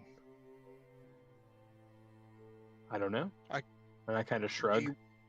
Do you want me to put you down if it happens? You Like see if him you're cock not his you. gun. I don't want to put you in that position because last time you said get ready and cock the gun, your hand almost exploded. How about you just punch me? You see Rook cock his shotgun.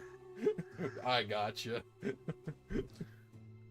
When I'll tell the guys, like, if I ever am not myself and I lose control, and I'll kind of drop my voice and turn around and look at everybody.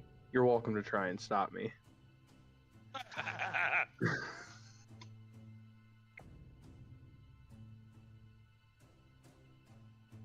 my father will hear about this.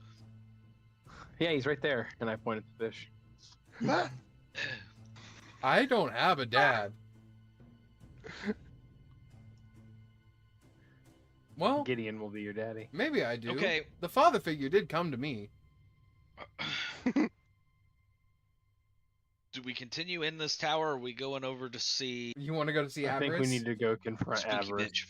Yeah. All right, you guys leave the tower in You a. let me hit that vape, bro. They're doing some weird stuff. You guys leave the tower in a moment, and you guys, you see some guards are heading around the tavern, and you see parked off by the side at a, 1 second, parked off to the side, currently.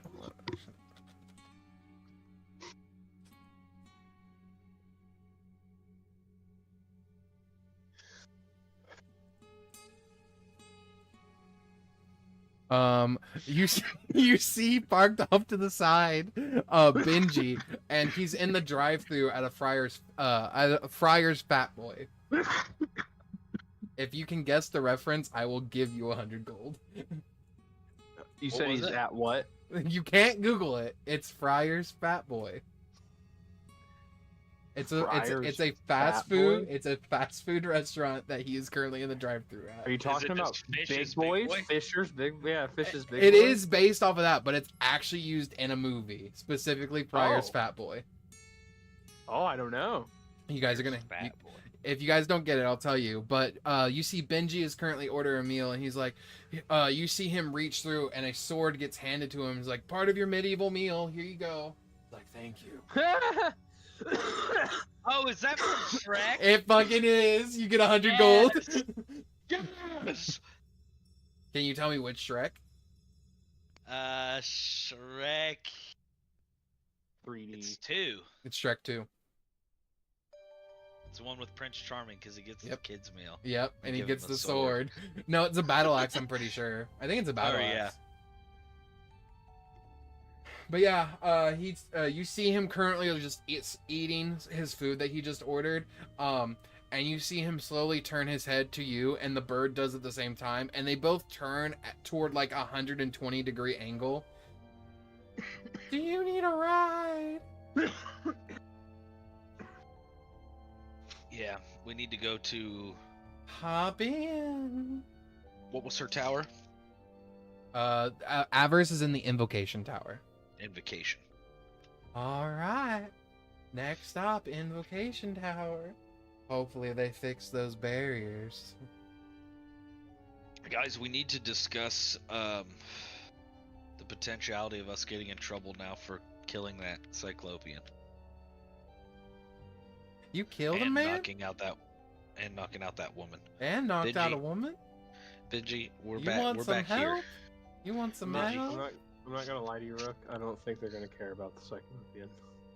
Yeah, well, that's kind of why I added the knocked out the Benji woman slides part. open the window that connects the cabin to like where he's sitting, like a truck window, and he turns and says, "Do you need some assistance with hiding a body?"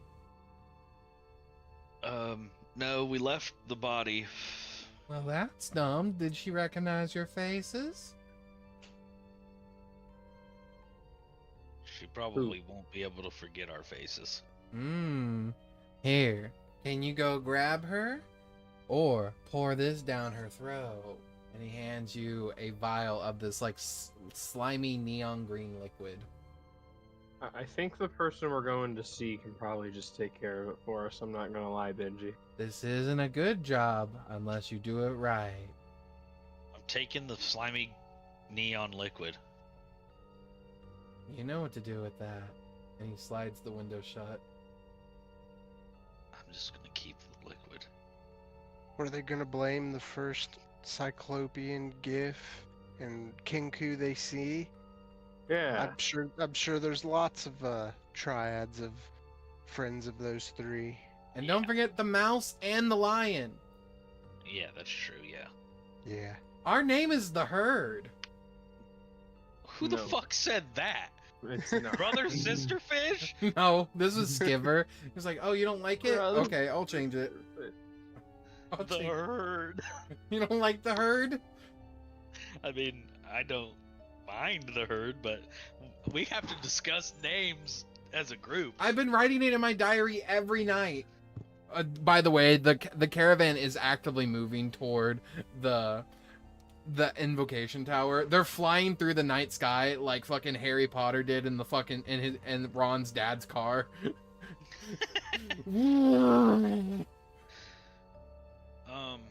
I have a couple of other names. I have the Den, the Herd, the Wildbacks,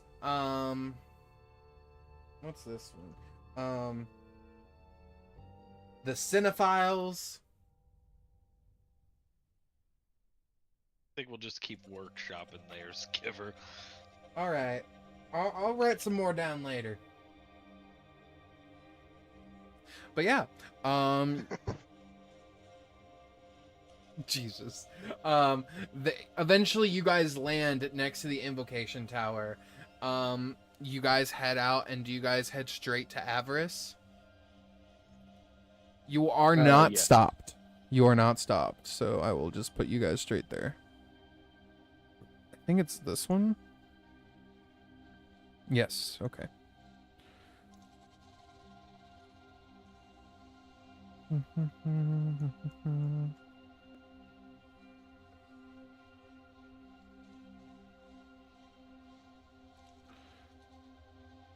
Skiver grabs the fish and says, "You gotta be quiet," and attaches a string to it. Now they think you're a balloon.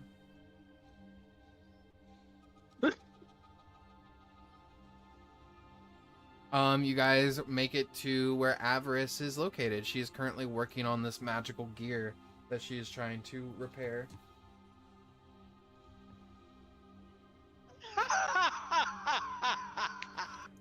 The only thing you need to change is Skiver, and you need to see if you can make it to where he has more of like a mechanical belt, because he is an artificer. Oh my But God. that fucking rocks. The Herd. I can't believe we let Skiver speak that shit into existence, dude. That's crazy. I mean, it makes sense. Fuck. Just have so many animals. Unintentionally, too. I can't Unintentionally. believe that we all built characters. Yes, that's perfect. That's fucking perfect, my guy. I love the brother sister fish.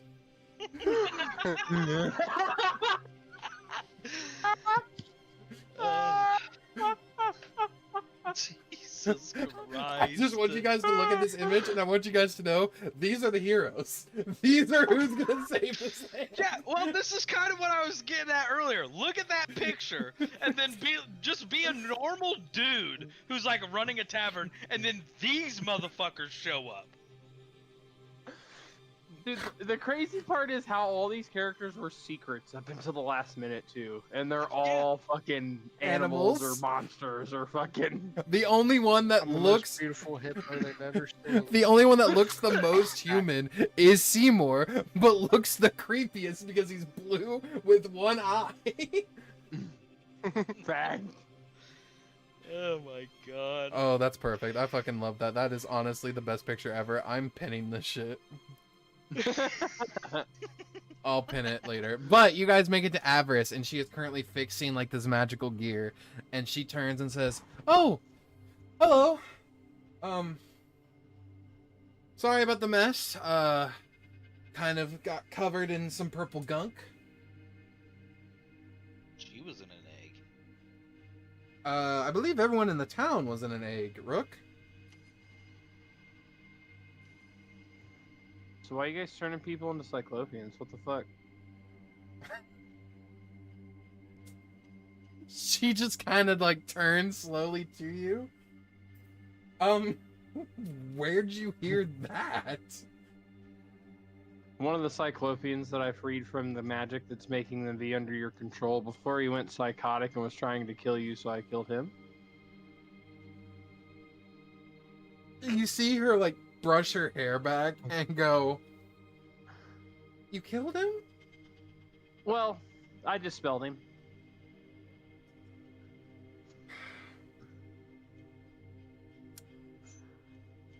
Okay. Can you take care of that, by the way? We did it in the Necromancy Tower. There's an unconscious Oh my receptionist fucking under God. the desk.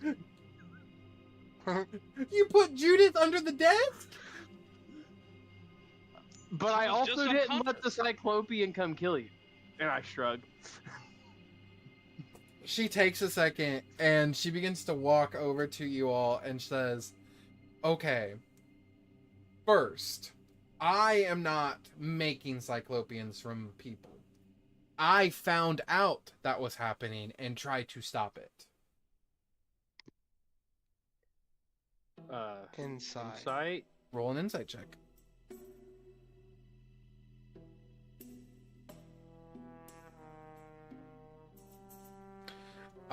Flat 19 with a 0 You modifier. both look her up Yes. and down. She is not Rook. She is not lying. I'm sorry. Lied right through her teeth. I have no idea. I'm laughing at Rook's roll. She is not lying. Okay. I Fair. found out this was happening around the time that you were crafted, Seymour. Hey, I'm made of 3 books, right? Yes. Told you, Rook. So go ahead. okay, so you know a lot about yourself that I haven't shared with you. This is gonna be really interesting because I'm gonna have to get caught up to how much you know. No, that's okay. You just tell me everything. I'll let you know when it's new. Jesus fucking Christ. Okay, your dad and I crafted you. My, Okay. What? my mom sold me. Is that what they're calling it these days? Too many NPCs are talking. Shut the fuck up. Okay. She actually casts silence on everybody but Seymour. Fuck! She looks at the fish and she's like, "Whose flying fish is this?" Oh, that's Rook's dad. She releases the silence. She releases the silence. You're still muted. It's not my dad. Anyway. Yeah, I'm just gonna do this, and she snaps it, and you watch the fish just fall to the floor.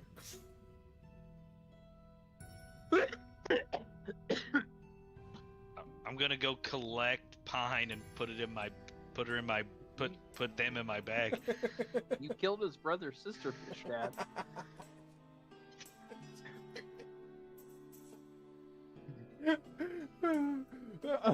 As you pick up Pine Rook and slowly put her in the bag, you see the fish wink at you and say, "I play dead."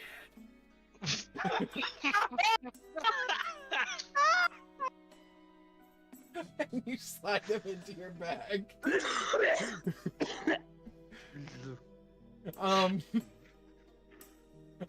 She looks at all of you and she says, "Okay, Seymour.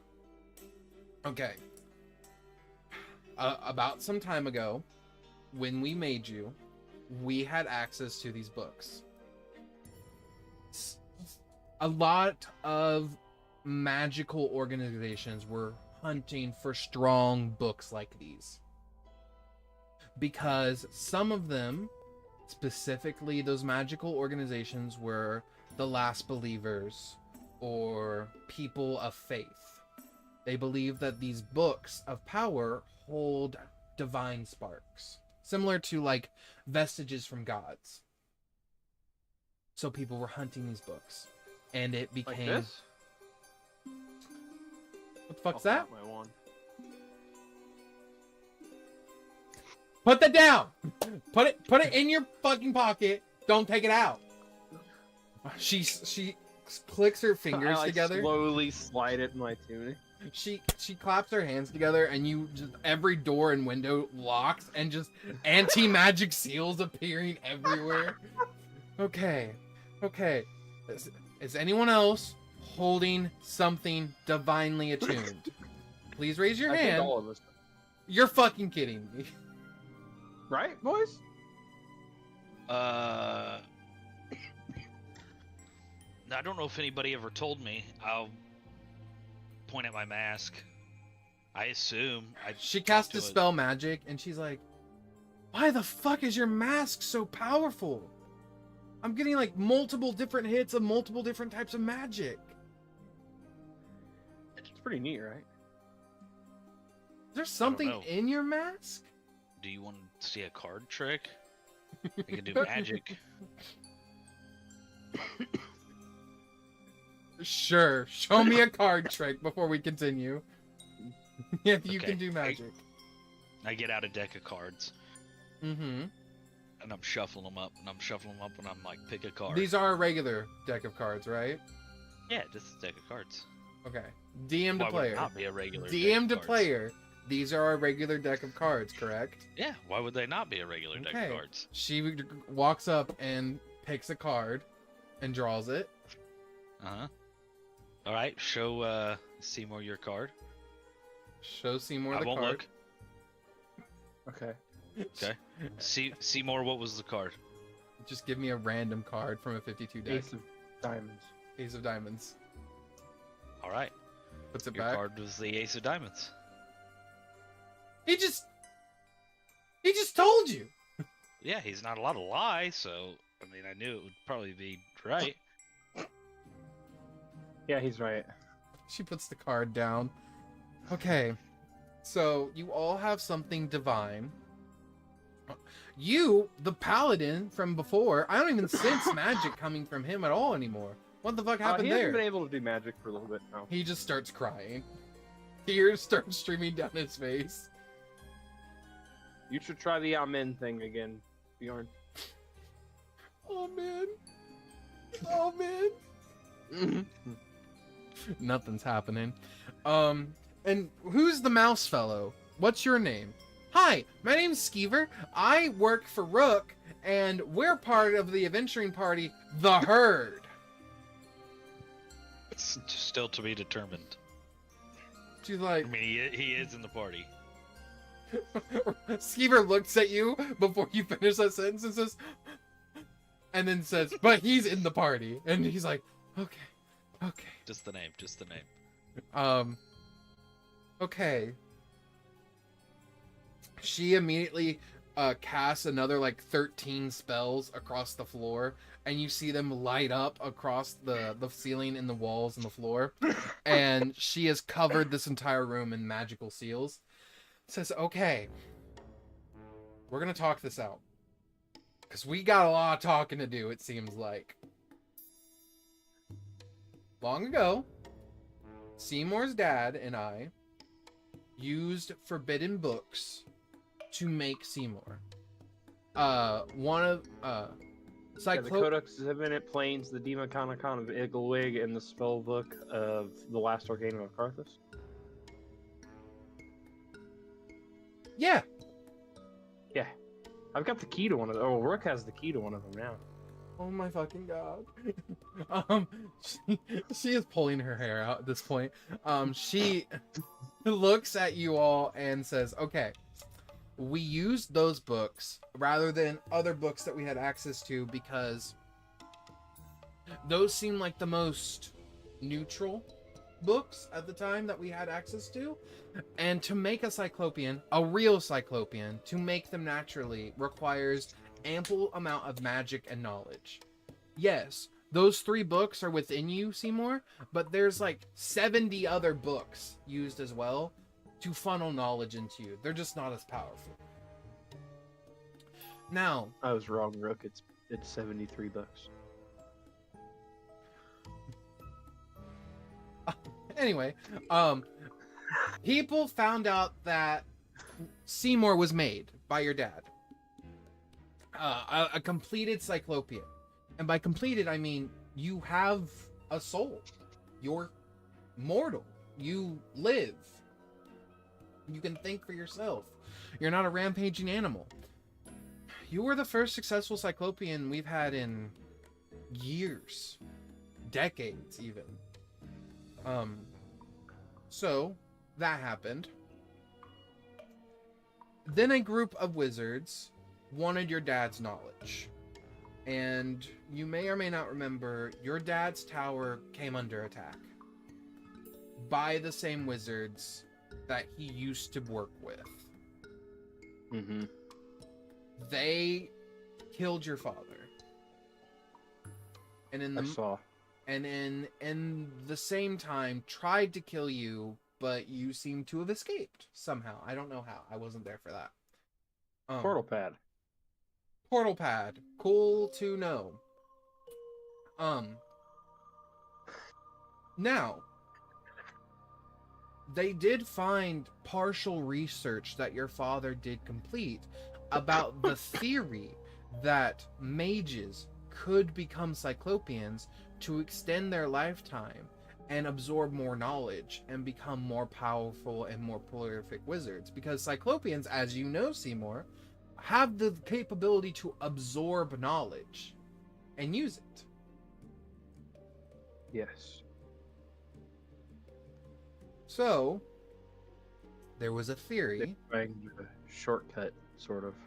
There was a theory that your father wrote that if a wizard absorbed enough wizard spellbooks within themselves, they would become a Cyclopian. What with all the knowledge of said wizards. Now, the issue is, it didn't work. And so, it started corrupting the minds of said wizards. So we had to charm them, force them into repression, basically, to keep them from destroying places and people. Because sadly, these versions of Cyclopians were similar to another creature known as a Nothic.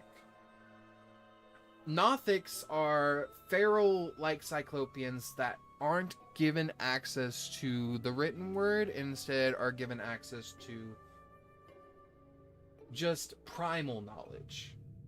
And they advance from that. They live in a different plane. So these weird hybrid Cyclopian wizards that became essentially half Nothic, half wizards, were given the minds of a wizard with the ambition and primal techniques of a Nothic. There was one that escaped a while back, and we haven't found him. The issue is not all of them can be dispelled anymore. The weaker the spell was when it made them, the easier it is to dispel them. There are some that have fully solidified at this point and have fully identified with themselves. That's fine, Tyler. And because of that, we don't have a way to separate them anymore, so all we can do is bind them. The issue is, if they do get the ability to break their own enchantment, like you did for one, even though that one may not have been as powerful as, say, an arch wizard Nothic, Sure. they would still have access to their magic that they had before they became a Nothic. Jesus Christ. And not just their magic, any wizard spellbook they absorbed. So they could do something kind of like this, and I'll just rapidly flash the 14 cantrips I know across my hand. What the fuck did you do? Yes. Very similar. Even more so, because you have actually two of the most powerful spellbooks in your possession. Ilwig's Demonomicon, essentially, and one of the last spellbooks from the Age of Arcanum. You, Simour, have the capability to pull those magics, and you could use a spell from those spellbooks, or at least gain the knowledge of those set spells. But Interesting. they are what power you. Unlike a human body or soul, those books are your soul. If they're taken or if they're used up, Simour's gone. So I should probably keep gathering the pages, then, huh? The pages? Yeah, there appears to be loose pages. There was a hole. You guys didn't seal it up right. Somebody fixed it for me, though. I'm glad somebody fixed it for you. basically, Seymour, your body's able to hold powerful magical books. You're essentially a walking library. So, I guess in theory, if you wanted to use one of the books, as long as you replaced it with another book as equally as powerful, you would be fine.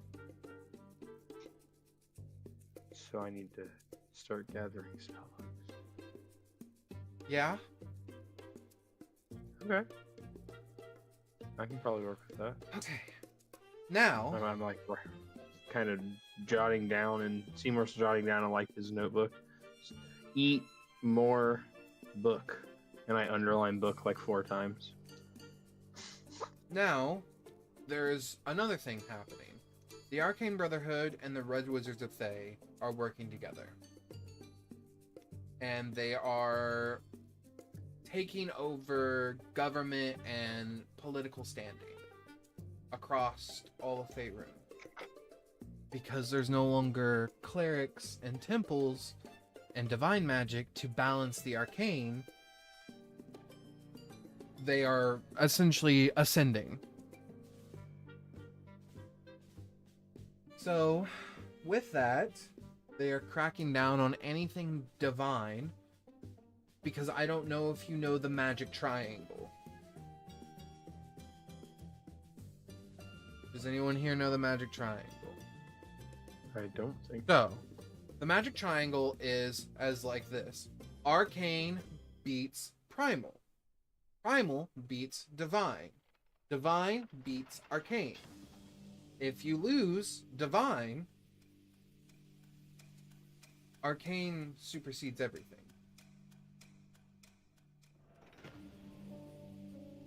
Interesting. So there's no check and balance to keep the scale in order. Which is why I have been working on this. And she sort of like points to her machine.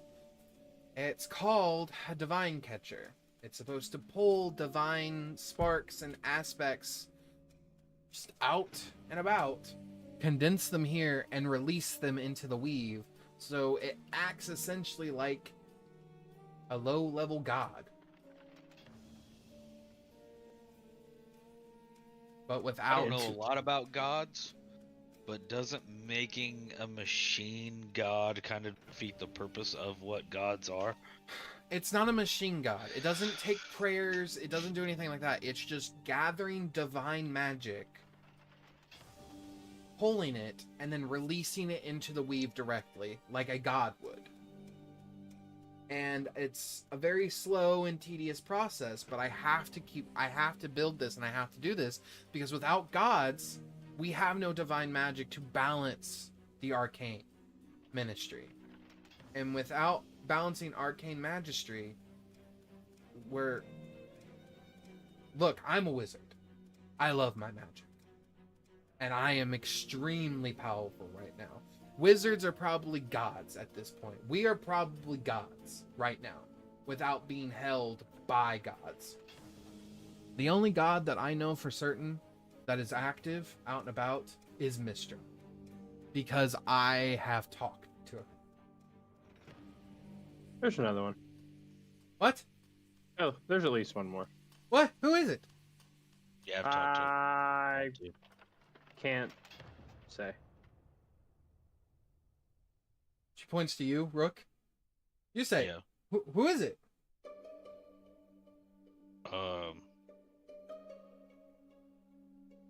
I probably shouldn't say either. Why? I mean, I don't And think the rules for me. I don't think the one that's out and about that I talked to is. I don't think he just kind of said he was around. He wasn't necessarily dead or alive, but he was still around. Did he have a name? A title? Yeah, the god of messages. God of messages. She like flips like a ton of books onto the floor and begins just spiraling through them. God of messages, God of messages, God of messages. Does he have a divine symbol? Anything? I'm gonna take my mask off and see Mhm. if there's any symbols on the inside of it. Hey, Dylan. If Mhm. Kalatos had a symbol, what would it look like? I'm sorry? If Kalatos oh, had a oh. symbol, what would it look like when he was a god? Kalos? Kalos, sorry. Well, his god name was Kalatos. Yeah, true. Holy shit. Well, his symbol whenever he was the god, Of secrets and just- messages. yeah, would have just been a black thread Mm-hmm. twisted in a spiral helix. You Nothing see fancy. that? You see that on the inside of your On mask. the inside of the mask. Yeah, and as you Kalatos, pull the god of as you secrets pull the and mask messages. out, Wow. as you pull the mask out, everyone watches as falling out of Rook's mask is a deck of cards that just scatter across the floor. It's this, and I'll turn the mask around to show her the symbol, Okay, and then I will gather my cards back up. Kalatos. Okay.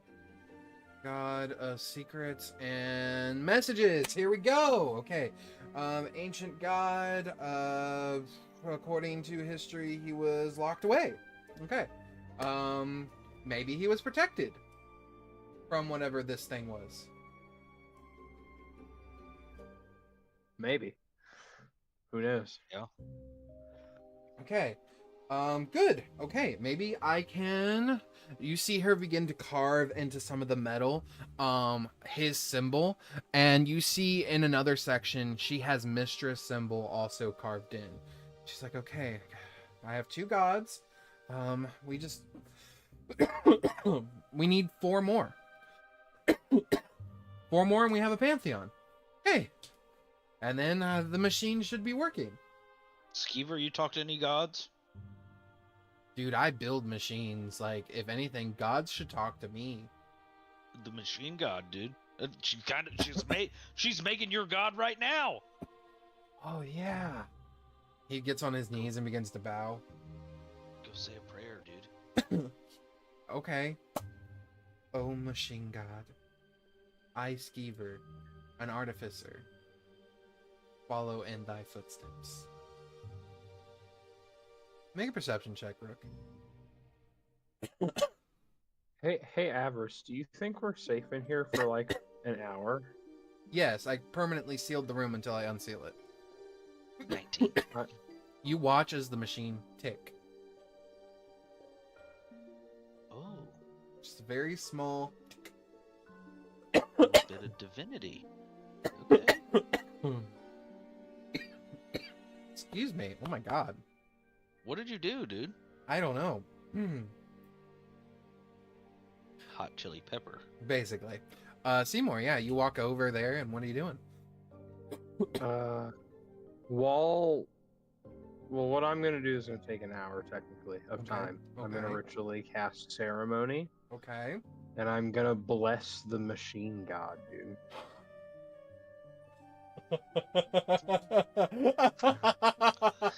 Omnisaya. Okay. She I mean, watches. somebody's praying to it. Next campaign is Warhammer. Dude, Tyler.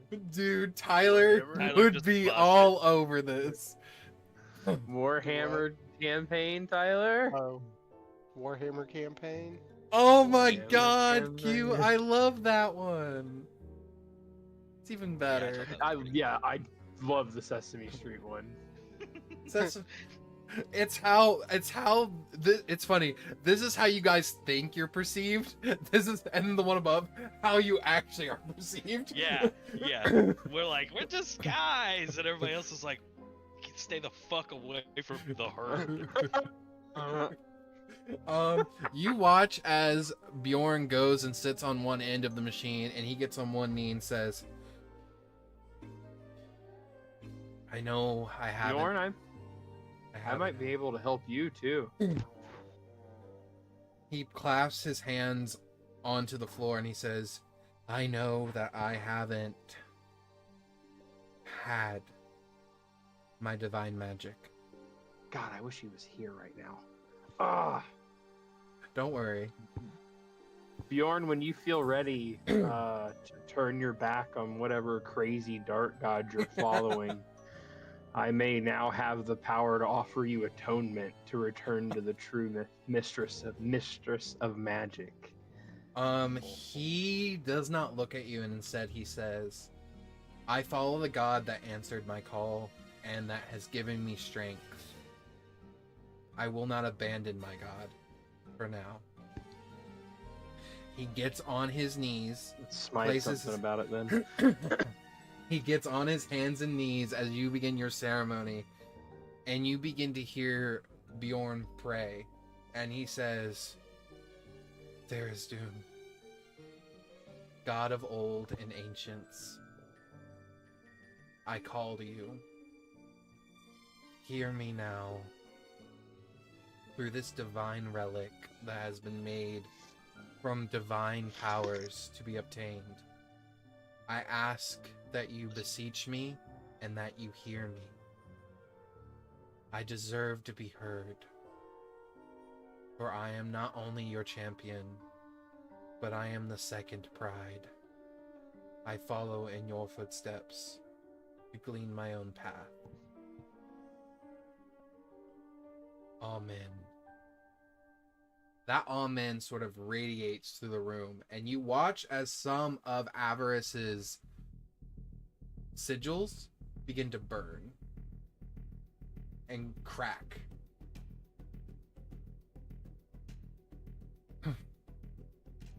You watch as each of them begin to glow more violently.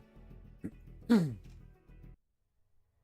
Thurston, he's also one of the guys that I think is awake. I will whisper. I to know who Tharizdun is. You really need to stop calling him right now.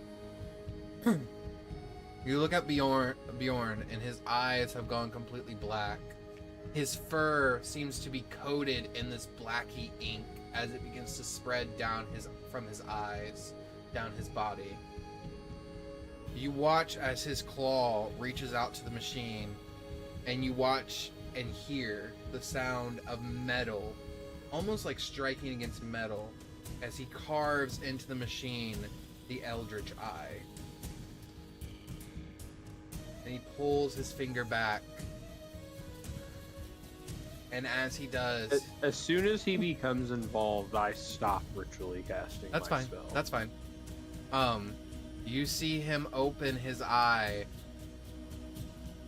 and look up toward the ceiling and say, There's Dune. I plead to you. Return what I have lost, for I need to take a stand against this monstrosity. I need to bring back the gods for my brother. I must return him. Avarice watches as the machine begins to spin. That once was still begins to actively spin faster and faster.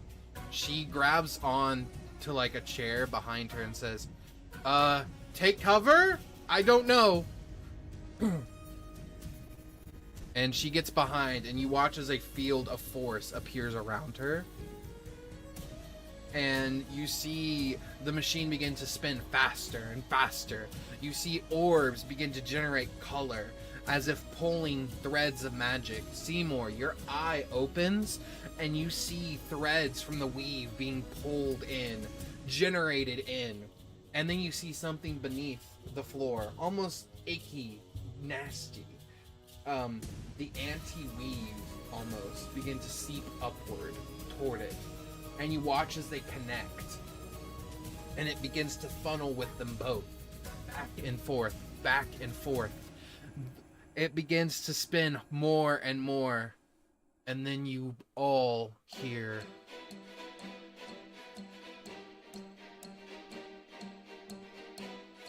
I hear you, my paladin.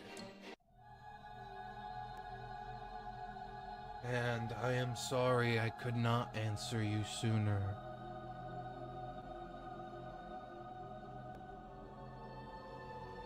And that's where we're gonna stop. Oh!